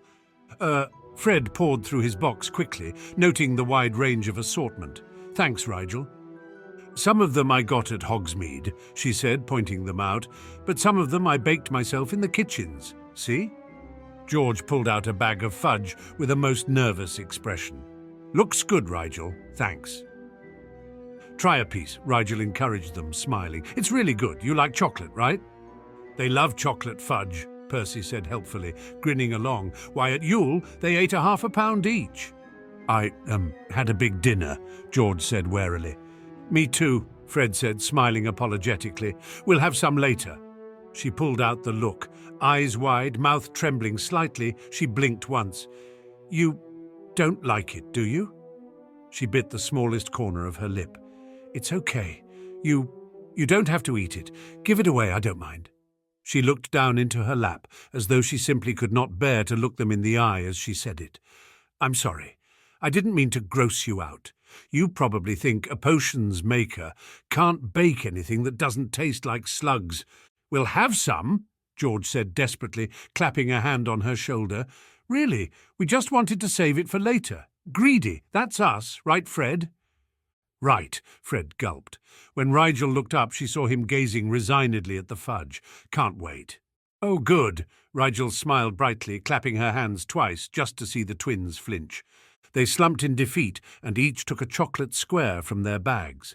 They held them up and gave a cheersing motion that bumped the pieces together before tilting their heads back and swallowing the fudge as though knocking back a vial of Skelligro. They both froze, eyes closed, as a few seconds stretched into a minute, then a minute more. Eventually they gazed at one another with relieved confusion, then looked at Rigel suspiciously. "How was it?" Rigel asked, still smiling. Pretty good, I think," George said, scratching his head with a slight frown. "You ate it too fast to tell?" Rigel laughed. "Well, have another piece. Maybe this one will be more memorable." The twins paled at her words and shuddered minutely. The suspense appeared to be actually killing them. "We'll eat the rest later," George choked out after a silent inner struggle. "It was great to see you, Rigel Bear." He ran off toward the dorms with his box of sweets, Fred fast behind him. "Happy birthday," she called, waving exaggeratedly after them. When Percy stopped laughing, he said, "What's really wrong with the sweets?" "Nothing at all," Rigel said loftily. "Nothing?" Percy shook his head. "Really? You know they're going up to the secret lab they think I don't know about to test them extensively, don't you?" "Then I guess the joke's on them for being so suspicious," Rigel said, smirking a bit. "That's pretty funny, actually," Percy said, smirking back. "They'll agonize over this all night. It's a good way to get them back for that Valentine's Day thing." "Oh, this isn't my revenge," Rigel said, affecting a surprised tone. "Oh no, my vengeance can wait until they've driven themselves positively mad with suspense. When they start seeing shadows around every corner, when they start questioning if any of it is real or if it's just their paranoia, that's when they won't see me coming." "Mother always said to beware a Slytherin's revenge," Percy said, looking uneasy yet impressed. "She should have said to beware a marauder's revenge," Rigel said. "It comes ever so creatively." "I think I'll take care not to stand too close to my younger brothers for a while," Percy remarked, smiling a bit unsurely. "See that you do." Rigel smiled back. With the first week in April came yet another ministry-mandated psychological evaluation. Snape seemed entirely jaded with the process at this point, running through the questions rapidly and without much interest. When they finished the final question, Snape sat back with a satisfied nod. "This is very good, Rigel," Snape said. She blinked at the use of her first name, which she didn't often hear from her head of house. "Most students who have been afforded this privilege do not do half as well. Many end up running themselves ragged, trying to keep track of everything, and almost all have to deal with increasingly suspicious classmates by this point. Yet you say you haven't been spotted even once somewhere you weren't supposed to be. It is impressive, if worrying, considering that it means your skill at sneaking about it is much greater than I am comfortable with as your head of house." She smiled at the wry joke. "What can I say? My classmates are quite unobservant." Also, she had an invisibility cloak and the Marauder's map, which made avoiding the problems that came up for other students granted the use of a time-turner rather easy. "So it would seem," Snape shook his head disapprovingly. "I shall have to remedy that if my Slytherins are to be worthy of the name." "Don't think too badly of them," Rigel said, smirking a bit. "We can't all be paragons of this noble house. It would be unfair to hold them to my standards of Slytherinness." "Would it now?" Snape asked, sardonic. "Oh, yes," Rigel said sadly. "They'd have to be able to cure incurable sicknesses, slay basilisks, take 12 classes at once while winning the hearts of the people, and talk to snakes." "Is that all?" Snape raised an eyebrow. "2 Gryffindor feats, 1 hallmark of Ravenclaw, 1 ambition worthy of a Hufflepuff, and a single genetic accident to mark your true house. I can't say I'm impressed." "You haven't heard about my stunning good looks," Rigel said seriously. "I can melt a heart at 10 paces." "Another genetic happenstance," Snape said dismissively. "Your father had looks for all the good it did him." Amazed at such a casual, barely contemptuous mention of Sirius, she eagerly continued the banter. "He did land Mum. She was an amazing witch." After a slightly uncomfortable pause, Snape lifted his chin at her. "Is that your plan, then? Use your looks to attract a mate, and then, what? Bask in your self-proclaimed Slytherinness?" Rigel wrinkled her nose. What an awful picture. After a laugh, she said, "No, I'm actually hoping everyone forgets about all that nonsense. It's such rubbish what people say about me." Snape looked ready to refute that statement, but instead he continued playing along. Someone must have put him in a good mood that evening. "And how will you catch your intended prey if you give up all your remarkable Slytherinness and good looks?" He sneered at the phrase "good looks," as though it meant acute maculopapular dermatitis. Rigel shook her head on a self-deprecating chuckle. "I don't have to land anyone. I already have, didn't you know?" "What?" Snape's eyebrows drew together sharply.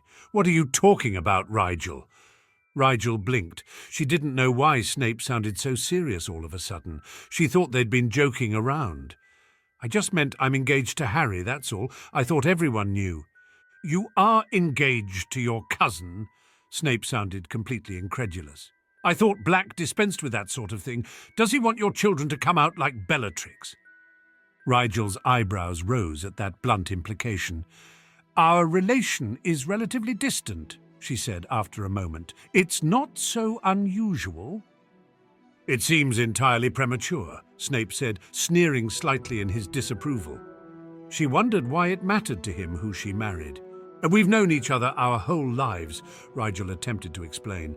"It's not like I don't know Harry." "Your cousin is all you know," Snape said. "You cling to her like a security blanket." "I what?" Rigel let out an incredulous laugh. "What gave you that idea?" "You think the world of her, do not deny it," Snape said sternly. "You two do everything together or for one another. You look like each other, and now you want to marry one another? It's absurd. Whatever gave you the idea that you should tie yourself to the first person you can stand? Just because you know one another well does not mean you are well suited. There is an entire world of people who can show you different perspectives and give you new ideas. It is ridiculous to deny yourself even the possibility of discovering something new about yourself simply for the sake of convenience." "It's really not like that," Rigel backpedaled, very confused at how this conversation had gotten so weird. "Whose idea was this?" Snape demanded. "Your father's? Is he really so eager to merge his and Potter's lineages that he would force—" "No," Rigel exclaimed. "It's nothing like that, Professor, really. It's a formality at this point, that's all. I'm not being forced into anything, and neither is Harry." Snape scoffed. "Harriet Potter should be so fortunate as the—" He paused suddenly, eyes narrowed in thought. "That's it, isn't it? The engagement is a ploy your family has come up with for her sake." His eyes flashed in the most potent of rage. "How dare they use you as some kind of shield against the realities of Potter's choice in bride? Your future is not a birthday cake to be given out in shares to whoever comes sniffing—" "Professor!" Rigel raised her voice sharply, realizing he was working himself into a fury. "Please calm down." At his silent glare, she smiled reassuringly. "Thank you for being concerned, but it is misplaced in this case. My future is not in any danger of being, eaten by party guests, or whatever that metaphor at the end was. Honestly, I'm sorry I brought it up. It's not important, and it doesn't matter to me at all one way or another. So you don't have to get mad on my behalf, okay?" "Someone should," Snape growled. "I appreciate it," Rigel said again. "I just don't think it's necessary at this point. If I ever feel like my love life is being unduly infringed upon, I shall inform you immediately." They stared at one another for a long moment, and both seemed to realize how ridiculous that sounded. Snape looked away with a snort, and Rigel let out a breathless laugh. "Wow, that was cheesy," she said. "Sorry." "It is I who should apologize," Snape said, unusually magnanimous. He had seemed nicer, somehow, since that morning with Riddle. Maybe he thought he had to make it up to her. Rigel almost preferred the stern taskmaster she was accustomed to, though. He at least wasn't confusing. "Let's forget this conversation even happened," Rigel said. "I have to get back before curfew. See you tomorrow, Professor." "Good evening, Mr. Black," Snape said, sounding more defeated than dismissive. She left his office wondering if it wasn't Snape who needed the psych evaluation. He had definitely been off lately, at least around her. Once she was a fair distance away, she got out the map and searched for a particular dot. If she wasn't mistaken, it would be somewhere around the Quidditch pitch. There. Still in the stands as usual. Flint was incredibly predictable, at least in regards to his post-practice routine. Draco was on his way toward the Slytherin common room, so she took the long way through the dungeons to avoid him. He would have questions if he saw her heading away from the common room at this time of night. After dodging a couple of prefects who had begun patrolling early, Rigel slipped out of the front doors and hurried through the chilly night down to the pitch. Flint was halfway up the stands, scribbling away on a roll of parchment. He looked up as her boots echoed on the stairs, relaxing a bit when he recognized her. "Come to harass me about spending too much time on Quidditch and not enough on Newt prep?" he asked lazily, still writing. "You can forget it. Pansy already gave me an earful." Rigel chuckled. "She usually knows what's best for people. I've actually come to take some of that new tea prep off your hands, though. Do you have this week's assignments?" "With me?" Flint asked, looking incredulous. After a pause in which Rigel raised her eyebrows expectantly, he barked out a laugh. "Yeah, I've got them. I usually mail them after practice. No witnesses this late." "How do you get past the prefects?" she asked, curious. "I glare at them until they go away," Flint grunted. "Unless it's that walking rulebook Weasley. Him I have to hex." She favoured him with an unimpressed look. "The assignments, Flint?" He dug deep into one of his pockets and pulled out a wrinkled packet.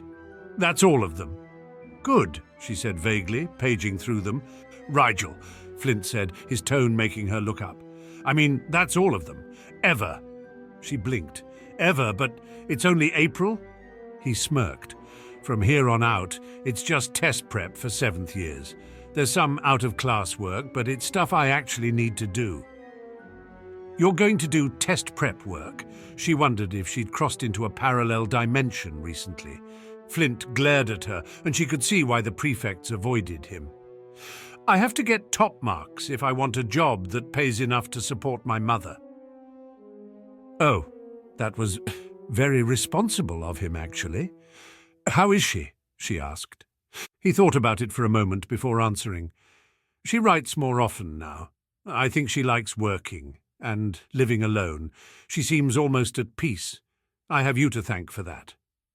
"I was glad to help," Rigel said, smiling a bit. "Let me know if she mentions anything she needs. I can get hold of Harry any time." "You've done enough," Flint said gruffly. "Our debts are nearly met. Soon you'll be finished with all of this. Relieved?"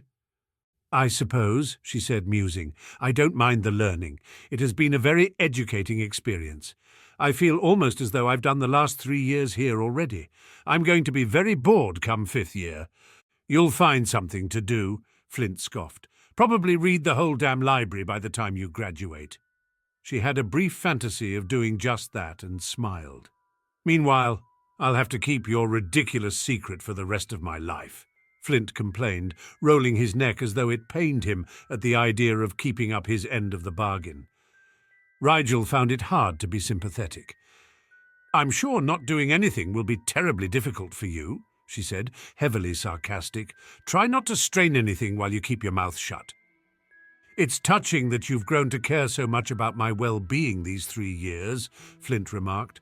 "Almost as touching as you actually applying yourself to make a better life for your dear, sweet mum," Rigel shot back.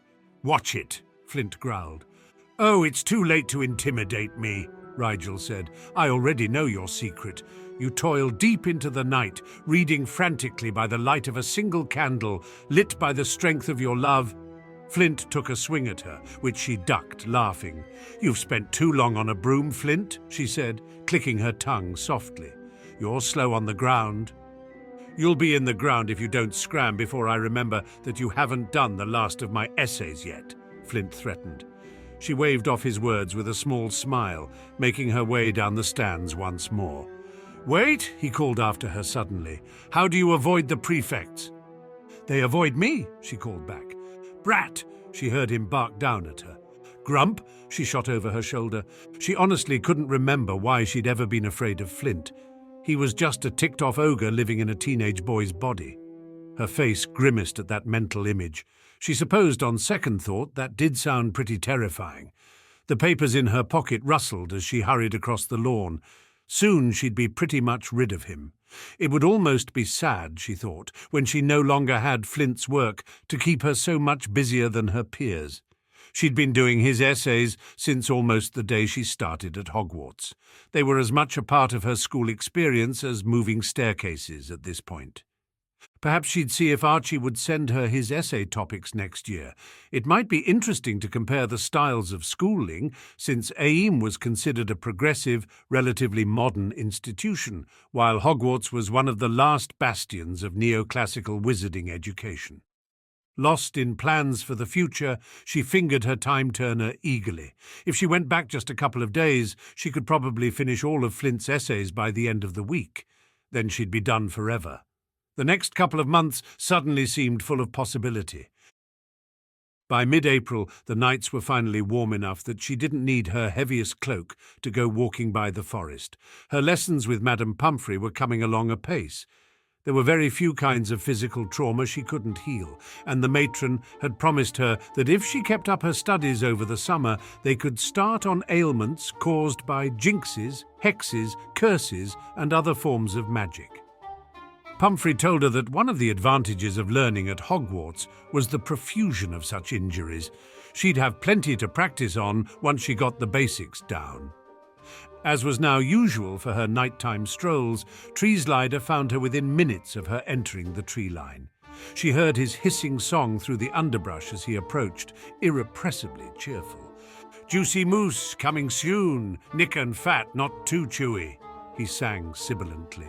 She could tell if she listened very carefully that his little chant rhymed in his language, but her parcel-tongue ability sort of jumbled the translation in her head until it sounded like English. Silly English at that. "Over here," she called out into the trees. I know," the boom-slang snake hissed back. "I smell you." He came shooting out from a nearby bush and coiled happily around her feet. His green scales flexed adroitly as he climbed her boot, head swaying eagerly toward the pocket she'd stowed the mouse in. "Hungry," she laughed, fishing the wrapped treat out and holding it up by the tail for his perusal. "I'm afraid I only found a little one this night." The mouse was substantial, of course, thick and fresh, but Treeslider had high standards in his food. "It is pitiful," the snake agreed mournfully, an eager look in his bulging eyes that gave lie to his disapproval. "I know you did your best, Speaker." "Your approval means much," she said. She didn't bother with an eye roll, as she was fairly certain it would be lost on the reptile. "Have you seen any animals in need of help tonight?" The snake swayed silently for a moment. "If I've not seen any, do I still get the moose?" Rigel smiled. "As long as you tell the truth." The snake made a parody of a nod by bobbing its head. Had he learned that from her, or had he always done that? She couldn't remember. "I have seen nothing, I swear." "That is odd," she said, tilting her head. She'd always been able to find at least one injured animal with Treeslider's help. "It is because there are no predators on this side of the forest anymore," Treeslider said, eyes fixed only on the mouse. "None?" Rigel frowned. "That doesn't make sense." "It is as sensible for them," Treeslider said uninterestedly. "Bad things have been happening to the biggest, baddest creatures in this parts." "What kind of things?" she asked. "Some have been found slain," Treeslider said, writhing a little uneasily now. "Strong ones, like the SS spiders, sometimes. Some have lost their wits and wander aimless without themselves. Some, like the horses, men just left without warning. No one knows why."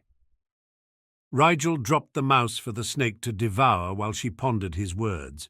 Not many things were big enough to kill an acromantula, and centaurs were not easily run out of their own territory, even a part of it. As to the report of creatures being robbed of their faculties completely, that was worrying. Could it be Pettigrew's doing? She hated to automatically blame him for what could be an unrelated mystery, but she had seen him go into the forest numerous times. She hadn't ever been able to follow him past the edge of the map, but she had seen him stumble out looking a bit worse for wear on a few occasions. It seemed a senseless thing, killing creatures in the forest for sport. The centaur's portent hadn't said anything about slaying spiders as far as she could decipher. It seemed more about controlling great power. She supposed something so vague could be interpreted in a variety of ways, but if Pettigrew thought he needed to kill things to gain power, that was undeniably very bad. The other things, though, how would he scare the centaurs away? Did it have something to do with the prophecy he'd somehow gotten a copy of? Perhaps he'd angered them or threatened them with the jewel somehow. The jewel, could it be responsible for taking away the minds of otherwise sentient creatures? What would be the point of such a power? The more she learned about the Dominion jewel, the more she wondered who on earth would countenance creating something so obviously ill-advised. She was jarred from her thoughts as Treeslider began trembling suddenly on the ground at her feet. Crouching down, she looked over him in concern, but could see nothing obviously the matter. "Indigestion?" she asked, a bit amused. "Do not insult me, speaker," Treeslider complained, still shaking.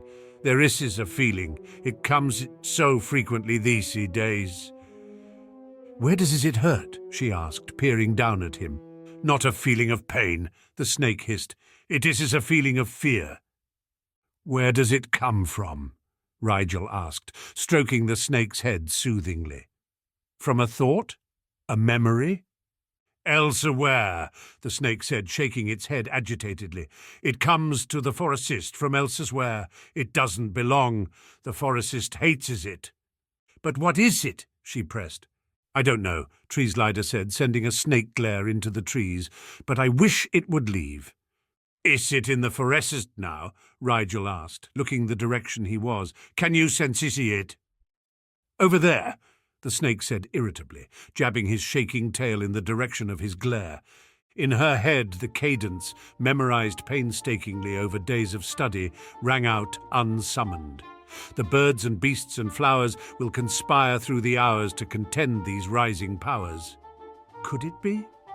She dove into her bag and pulled out the Marauder's map, scanning it breathlessly. The last she'd checked, Pettigrew had been in his quarters, pacing swiftly back and forth between his rooms. As her eyes devoured the parchment, she realized with dismay that the man was nowhere on the map. That could only mean he had slipped past her and gone deep into the forest while she'd been walking. Rigel set off determinedly into the dark, resolved to figure out just what Pettigrew was doing once and for all. If he was killing creatures or wiping their minds somehow, then he needed to be turned over to the authorities at once. Studying a mysterious artifact was one thing. Even accidentally causing a huge ruckus on Halloween that put people's lives in danger didn't condemn him completely. Torturing sentient beings, however, most certainly crossed a line. She couldn't in good conscience wait any longer for the man to come to his senses if things were the way Treeslider intimated. Treeslider hissed in annoyance, trailing clumsily through the leaves in her wake. "What are you doing?" said Speaker. "Don't go that way. You do not want to encounter that one. He assists not one to speak before roasting his visitors." Rigel slowed her jog, turning with alarm to say, "What, roasting?" Before Treeslider could answer, she heard a roar, plain as day, if rather distant, echo through the trees behind her. What on earth? As far as she knew, the Forbidden Forest didn't have any animals that roared so loudly within its borders. Had a family of manticores moved in recently? She rushed toward the sound, knowing as she did so that this was incredibly idiotic. She could hear Snape's voice in head telling her to go back and get a teacher, but really, what professor would just jump up and follow her into the depths of the Forbidden Forest on her word? And how would she explain that she knew Pettigrew was in there because she had a magic map that violated about a dozen rules of privacy in the Code of Ethics? And what if they came too late? Something big and loud sounded very angry. She didn't know what she'd be able to do if it was a manticore, but she knew what she couldn't do. Nothing. She left Tree Slider behind as she sprinted toward the roars, which got louder much quicker than she'd anticipated. It sounded as if the sound was a long way off, until all of a sudden it was right in front of her, as though she'd crossed an invisible barrier that had been muddling the sound. She pushed through a densely growing copse of trees and stumbled to a stop abruptly at the scene on the other side. Pettigrew was indeed standing on one side of the clearing, but her numb brain nearly overlooked him in its preoccupation with the other occupant. There was a dragon in the forest. There was a dragon in the forest. She fell back against the tree behind her, clutching at the bark with shaking fingers. She didn't know enough about dragons to identify the breed, but it dwarfed the clearing with its wingspan, and its clawed limbs dug great swathes of dirt from the forest floor as it roared its rage to the sky. She gazed open-mouthed at the enormous grey-scaled reptile, and all she could think for one hysterical moment was, why couldn't it have been manticores? She drew 2 deep breaths and forced her thoughts into a linear and useful direction. How did it get here? Her brain made the leap easily. It was one of the escaped dragons that had been running loose since the winter holidays. Why would it come to Hogwarts? She didn't know. Hunger. Had the dragon been killing the acromantula for food? No, focus. Why would it stay here? How could it, with no one noticing? It looked like it would be as tall as the trees if it straightened to its full height. Oh! She narrowed her eyes at the dragon, now calm enough to take in the enormous metal shackles that hung from its neck and forepaws. Chains ran between them and down into the earth. There was no telling how deep they were embedded, but it had to be at least 100 feet to keep a dragon grounded. Why would anyone want to keep a dragon in the Forbidden Forest? Her eyes moved to the other figure in the clearing. Pettigrew stood to one side of the enormous beast, holding something high in his hand as though warding the creature off. Neither the man nor the dragon had noticed her entrance, each focused entirely on the other in an obvious battle of wills. She huddled against the tree, in no hurry to jump in the middle of this particular scenario until she knew exactly what was going on. The dragon made a sudden movement with its neck, a sort of horse cough sneeze that made it shake its head violently. A tendril of smoke escaped its nostrils, but nothing more. It was trying to use its flame, she realized, but something was preventing it. Pettigrew appeared to be panting harshly, his arms trembling, even though the red jewel he held could not possibly be very heavy at all. He must be doing something to the dragon with it, she surmised. Pettigrew took a step forward, still holding the jewel between himself and the reptile like a shield, or maybe a sword, from how the dragon flinched back, pawing the ground in agitation. Pettigrew continued to step forward, pushing the dragon back until it reached the far end of the clearing. With its back against the thick trees and its shackles at the end of their chains, the dragon growled and whined, dropping its head in a cringing motion that didn't seem very dragon-like at all. Before long, Pettigrew stood triumphantly over the dragon's nose, breathing hard but standing tall. In his flush of success, he relaxed his hold on the jewel, lowering it ever so slightly. In the blink of an eye, the dragon struck. Its talons slashed through the air and caught Pettigrew's leg with a spray of blood. He sprawled to the ground, and the dragon seized immediately on the moment to sink its teeth into the man's arm, raised instinctively to protect his face. The reptile shook its head back and forth like a dog with a bit of rope, flinging Pettigrew across the clearing like a rag doll. It then surged forward, and Rigel realized Pettigrew, now lying prostrate on the ground, was not yet out of the range that the dragon's shackles allowed. Springing into motion, she grabbed for her wand and shot a summoning charm at his prone form, managing to get him clear of the dragon's teeth just in time. Unfortunately, the reptile's attention then shifted rather predictably to the thing protecting its prey. Her. Rigel had the absurd urge to smile and hold out her hands non-threateningly. Unfortunately, she didn't think a dragon was likely to respond to something that worked on a suspicious dog. The dragon snorted threateningly at her, and a thick funnel of black smoke filled the air between them. The beast seemed to realize at the same time she did that it was able to use its fire now that Pettigrew wasn't suppressing it with the jewel.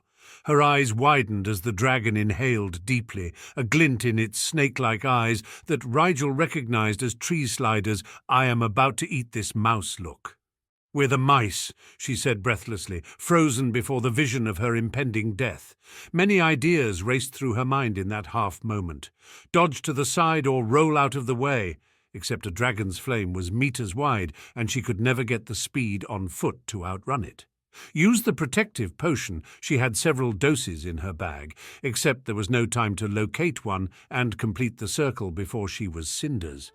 Try and use the jewel the way Pettigrew had, except she had no idea how it worked. Even as all this ran through her mind, a paralyzing fear turned the blood in her veins to slush. Her airways felt clogged, and her mind felt like a blind man, grasping and clutching at thin air as he fell from a cliff he'd never seen coming. She didn't notice her fingers moving, had no awareness that her hands were coming together behind her back, stripping the gloves smoothly away, nor that her jade ring loosened and fell to the dirt even as the dragon's belly turned the glowing red of a newly lit furnace. The next thing she knew for certain was the blast of power that exploded from her chest, throwing her physically backwards into a tree, even as it raced in the other direction toward the source of her fear. The flames met something intangible halfway across the clearing, a pressure that swallowed them into non-existence, as though all the oxygen in its path had been sucked mercilessly away. The dragon ceased its fiery breath much sooner than Rigel would have thought, if she could have thought of anything beyond the numb shock that had subverted her usual neurological pathways. It coughed and hacked pitifully, looking as angry and confused as its reptilian features would allow. Rigel felt the magic come back to her like a blow to the head, sending the world tilting drunkenly as her vision swam and reality became a hard thing to focus on, past the rush of energy setting her nerve endings randomly alight. "What? How?" Pettigrew was attempting to push himself off the ground, looking from her to the dragon with pained confusion. He paled at the sight of the furious reptile. It roared at him defiantly, and he flinched back against the ground violently. What's happening? No, no, no," he chanted, shaking his head as though throwing off a terrible memory. His gaze was drawn to the blood-red jewel still clasped in one hand, and he began to tremble, shaking his hand frantically as though trying to shake it away from him, even as his fingers clutched it ever tighter. "Don't move around so much," Rigel said distractedly, her eyes still mostly on the creature across the clearing. "You'll make your injuries worse." "My what?" Pettigrew looked entirely confused until he looked down at his body with a shocked gasp. She wondered how he hadn't noticed getting slashed open by a dragon, but maybe the trauma of being thrown 50 feet had affected his memory. Oh, Merlin!" He attempted to staunch the bleeding on his leg and arm, the latter of which looked like it had been dislocated from its socket. He only had one hand, though, the one attached to the mangled arm, which he could barely move, as the other refused to let go of the jewel. He was starting to hyperventilate and probably about to go into shock, so Rigel attempted to snap him out of it. "Professor," she said sharply. "Who, me?" Pettigrew blinked helplessly up at her. "Yes? We have to get out of here," she said, thinking quickly. There was no way Pettigrew could walk on that leg. She shot her wand into the air, intending to shoot red sparks above their location. Instead, her magic shot out a cacophony of light and sound that looked like a firework display shot at close range above the tree line. The dragon let out a roar that was almost a squeal, rubbing its nose to the dirt in acute distress at the loud noise. "Way to piss it off," she groaned at her magic in frustration. "What?" Pettigrew whimpered. "Not you," she snapped. She took a deep breath. She had to calm down. She dug through her bag to find one of her protection potions. She was pretty sure it wouldn't hold up against a dragon, as the shield it was based on certainly wouldn't have, but it was better than nothing. She hoped someone had seen that light show. She hoped they could last until help came. "Can you stop it from flaming, Professor?" she asked. She didn't want to encourage him to use the jewel, but if the alternative was dying, well, she really didn't want to die before she at least invented a potion to cure spattergroit or something. No, I can't," he said, shaking his head back and forth quickly, even as he looked at the jewel with something like terrified hunger. She didn't know if he was disheartened by his recent failure or trying to somehow pretend he didn't know what she was talking about, but either way it seemed he would be of no help.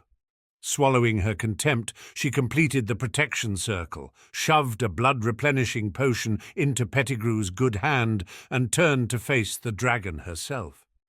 Normally she would make a better attempt to see to his injuries, but at the moment her magic was everywhere except in her control. It filled the clearing with wind that changed direction every other second, giving the entire clearing a surreal feeling that made it hard to concentrate on the gritty reality of the danger before her.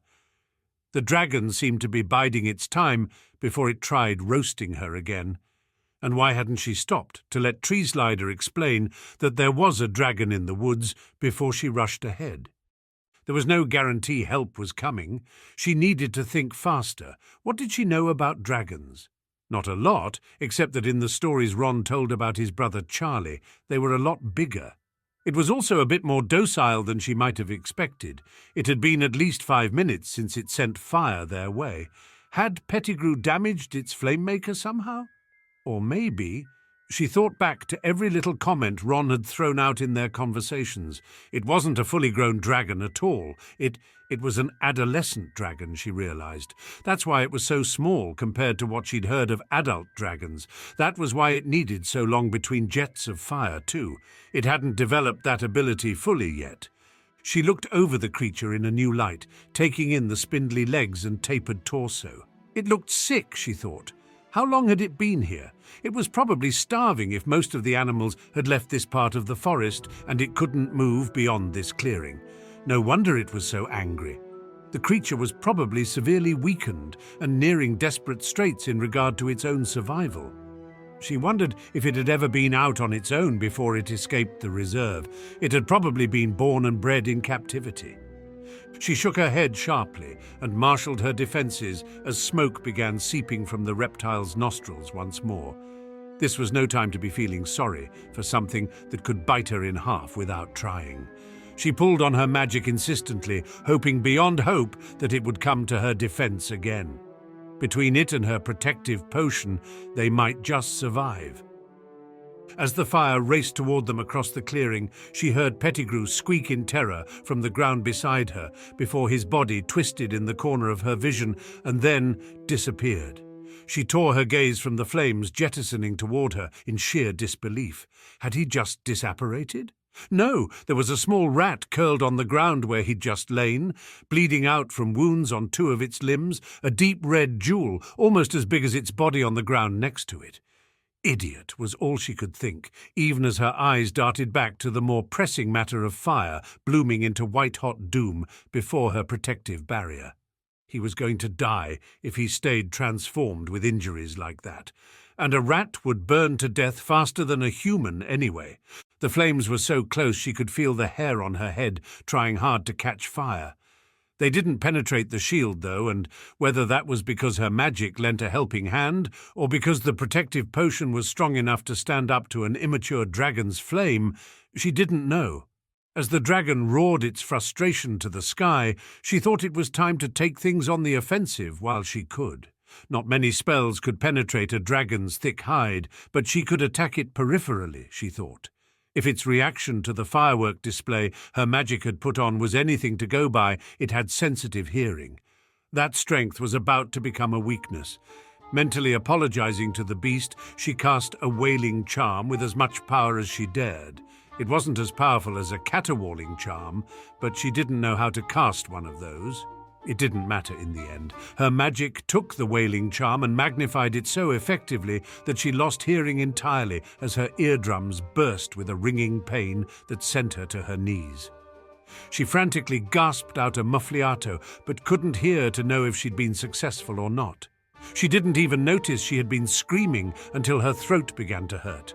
The only saving grace was that the dragon was affected just as badly, if not worse, than she was. She watched through the tears that filled half her vision as the reptile thrashed and writhed wildly in its bindings. She mouthed apologies to no one in particular, forcing herself to keep looking at the poor beast, knowing that its pain was her fault. The shackles were beginning to cut into its skin, scales fracturing in various places where the dragon lashed mindlessly against the metal. Its mouth was open wide, and she knew if her ears weren't filled with blood, they would be filled with its guttural cries. As she watched, the strain on the thick iron links finally became too much, and one shackle blew apart in a spray of metal. The dragon noticed something different amidst the pain that drove it, and struggled all the harder against the other chains. She wondered if she shouldn't just release it. It was awful, locking the thing up like that. Reason intruded, however. Where would it go? What if it hurt someone else? What if it ate all the goats in Hogsmeade or something? An image of 1,000 goats bleating from the inside of a dragon's belly drifted across her mind before she refocused it forcibly. Her choice was taken as the other shackles gave way at last. With scarcely a moment's pause, the dragon shot off the ground and exploded out of the trees, wheeling away into the night. She realized in immediate retrospect that it would want to get as far away from the insanely loud noise as possible. That was good. It would lick its wounds somewhere, and she could tell someone about it, sometime. She was too dizzy to stand, so she crawled unsteadily toward where the rat lay several paces away. It was unconscious, probably because of the extent of its injuries. She poked it gently but insistently until it began to stir. She had to tumble backwards as Pettigrew retook his human form without warning, clutching at his own ears, which she guessed from the blood leaking out had probably also been ruptured. "Sorry," she mouthed. He didn't appear to notice, focused only on his own injuries, and of course the jewel, which he snatched up from the ground and stuffed in his pocket with a guilty desperation that she found a bit sad, considering the situation. She took out the antidote to the protection potion, not sure what would happen if she tried using her magic to make a ward disruptor. She'd probably electrocute them both. Once free of the circle, she made her way, clumsily and very slowly, back to where she'd been standing before her ring had come off. How had that happened anyway? Had she unconsciously known what to do? More likely, her magic had taken advantage of the mental absence caused by her terror, she thought darkly. She found her gloves fairly easily and shoved them in her pocket. Now, where did that ring land? The ground swam in and out of focus too fast for her to see effectively. She knelt and began shifting her hands through the grass. After a moment, the bent position of her head became too much for her stomach, and she lost her dinner, just barely remembering to turn her head to the side so that she didn't throw up right where she was looking for her ring. Digging through a pile of her own puke was probably the first thing on the list of things she didn't want to do right now. Second was falling unconscious before she got her magic back under control. The thought of it raging around free while she wasn't there to attempt to corral it was sickening. She coughed out the last of the bile in her stomach and got back to searching. Eventually, her fingers found it, barely visible in the green grass of the clearing.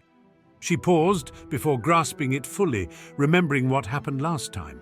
She focused all her attention on a tree on the other side of the clearing, channeling anger, fear, anything she could pull from the dredges of her emotions, strung out though they were. Her magic perked up like a hungry dog at the sudden intensity of the emotions she let pour over her. She felt its intention shift, and the wind started to divert itself away from her. It seemed curious at first, not sure why the tree was important. She supposed she wasn't manufacturing emotions sincerely enough. She imagined the tree infested with flesh-eating slugs, focused all her attention on the disgust she felt at the idea. Her magic roared as it recognized the challenge. It swept across the clearing eagerly, zeroing in on the tree Rigel was making the center of every prominent thought, even as her fingers twitched toward the jade ring, which she was not thinking about. Her magic shuddered to a sudden halt, its attention evolving violently midway to the tree. Cursing, she abandoned the pretense and grabbed for the ring as fast as she could, shoving it onto her finger so hard she jammed the knuckle.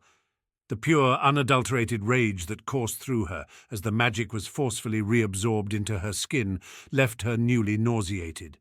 She gagged and dry-heaved for several minutes before she felt stable again, or as stable as someone with no balance in their inner ear could feel. She took a moment to curse her bad luck at being in such a predicament, and her own stupidity for rushing into such a situation, and Riddle in particular, simply because she didn't believe all that demolition in the classroom had helped her magic at all. If anything, it was more powerful and even harder to control now. She would gather her strength for a moment, then figure out a way to get her and Pettigrew back to the castle. She felt a sudden rush of heat behind her that made the hairs on the back of her neck stand up. She spun on her knees, gasping at the way the world whirled on the wrong axis. Had the dragon come back? How hadn't she noticed it landing? Was it going to... Rigel blinked at the sight before her. It was a phoenix, not a dragon, and attached to its tail feathers was the headmaster himself, looking serious indeed as he surveyed the clearing. His sharp eyes took in Pettigrew lying in a pool of blood, Rigel sitting next to a puddle of her own vomit, the shackles on the other side of the clearing, the scorch marks on the ground where the vegetation had been raised, and the remains of the protection circle she'd broken. He strode forward swiftly, saying something she couldn't hear. She pointed to her ears carefully, almost poking herself in the eye in her dizziness. "I can't hear," she said, probably too loudly. "There was a dragon. I ruptured our ears running it off. Professor Pettigrew needs a healer." The headmaster looked both concerned and incredibly perplexed. She supposed some of that might have come out garbled. Nevertheless, the headmaster moved without delay. He stepped forward to grasp Pettigrew's uninjured arm gently, then the two men and Fawkes disappeared in a flash of fire. A bit of the tension in her relaxed. The headmaster would send someone for her. She was going to be okay.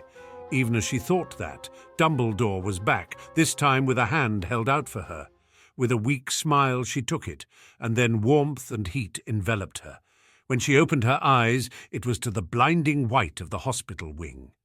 Madame Pomfrey had her hands on Rigel's head, almost before she had registered where she was. She could see the matron's mouth moving, but it was many minutes before she could hear the tirade the older woman was heaping on her ears. Kind of reckless, ridiculously thick-headed nonsense, is it, to cast a wailing charm so loud it breaks half the castle windows? You're lucky there's anything left of your eardrum to repair, she seethed, her wand jabbing Rigel in the ear pointedly with every other word. She was pretty sure that wasn't part of the healing process. "I'm sorry," she muttered. "It's not like I had any choice. There was a bloody dragon chained up in the Forbidden Forest." "And just what were you doing in the Forbidden Forest, young man?" Pomfrey demanded, glaring. Headmaster Dumbledore chose that moment to cut in. "I would appreciate an explanation to that as well, Mr. Black." Right. Of course he would. Because being almost fried by a dragon wasn't enough for fate. She had to get detention too. "I was walking near the edge of the woods when this snake I know told me that someone in the forest was in trouble," she invented, sticking just close enough to the truth that Dumbledore wouldn't be able to tell she lied unless he employed some serious legilimency. "I did think about getting a teacher, but I thought it would be better to respond quickly. I followed the sound of roaring and found a dragon in one of the forest clearings. Professor Pettigrew was trying to fight it off, but he got hurt, so I stepped in to get him out of harm's way. It got complicated after that. Basically, I made a really loud noise, and the dragon broke free of the shackles and flew off. You should probably send someone looking for it. It's probably injured and angry, but also desperately hungry, if I had to guess, so they should probably bring it a goat or something." "Do dragons eat goats?" "He's delirious," Pomfrey sighed. "Goats and dragons, what nonsense." Dumbledore said, stroking his beard slowly. "It seems Professor Pettigrew is fortunate to have such a quick-thinking rescuer. You may want to go easy on the noise charms next time, though." "Next time!" The nurse glared daggers at the headmaster. "There will be no next time if he wants to be treated in this infirmary." "Teach me how to repair eardrums, and I'll do it myself next time," Rigel said, smiling fondly up at the prickly woman. "You won't either," Pomfrey snapped. "You're not patching yourself up while I'm around." "Whatever you say, Madame Pomfrey," she grinned, watching the matron's eyes narrow as she realized she'd been tricked. "Bed rest," the nurse growled. "Overnight now." "Yes, ma'am," Rigel said, settling back into the bed she'd been laid up on. Dumbledore gave her one last penetrating look before nodding farewell and requesting Madame Pumphrey fetch him when Pettigrew woke up from his healing-induced sleep. As Pumphrey shut off the lights to the ward, Rigel slipped gratefully into oblivion. In the morning she would figure out the rest of it, what to do now that she knew Pettigrew was using the jewel for ill, how to explain to Pansy that she'd managed to piss off a dragon since they last spoke, and how to justify to herself the idiotic choices she'd made over the last few hours. Her last thought before falling asleep was that for once she hadn't used the time-turner when she should have. If she'd used it right when she realized there was something wrong in the forest, she could have gone back and gotten help before any of it even happened. That was one mistake she swore she would not make again. When she woke next, the hospital wing was as silent as a graveyard. The windows let in the barest of moonlight, and she wondered if she'd been asleep a few hours or a whole day. She slipped out from the blankets, shivering slightly as the cold tile met her bare feet. She didn't know who had taken her shoes off, but it relieved her to note that nothing else on her person had been removed, save her bag, which hung from the chair by her bed. She brushed past the curtain quietly, aware that there might be another sleeping nearby. A bed 2 down from hers, with the curtains drawn tightly around it, confirmed her suspicion. Pettigrew was still recovering from his injuries too, then. She stood there for a moment in the semi-darkness, thinking. After all she knew now, there was nothing else she could do. It didn't seem right, but it was definitely the course of action that made the most sense.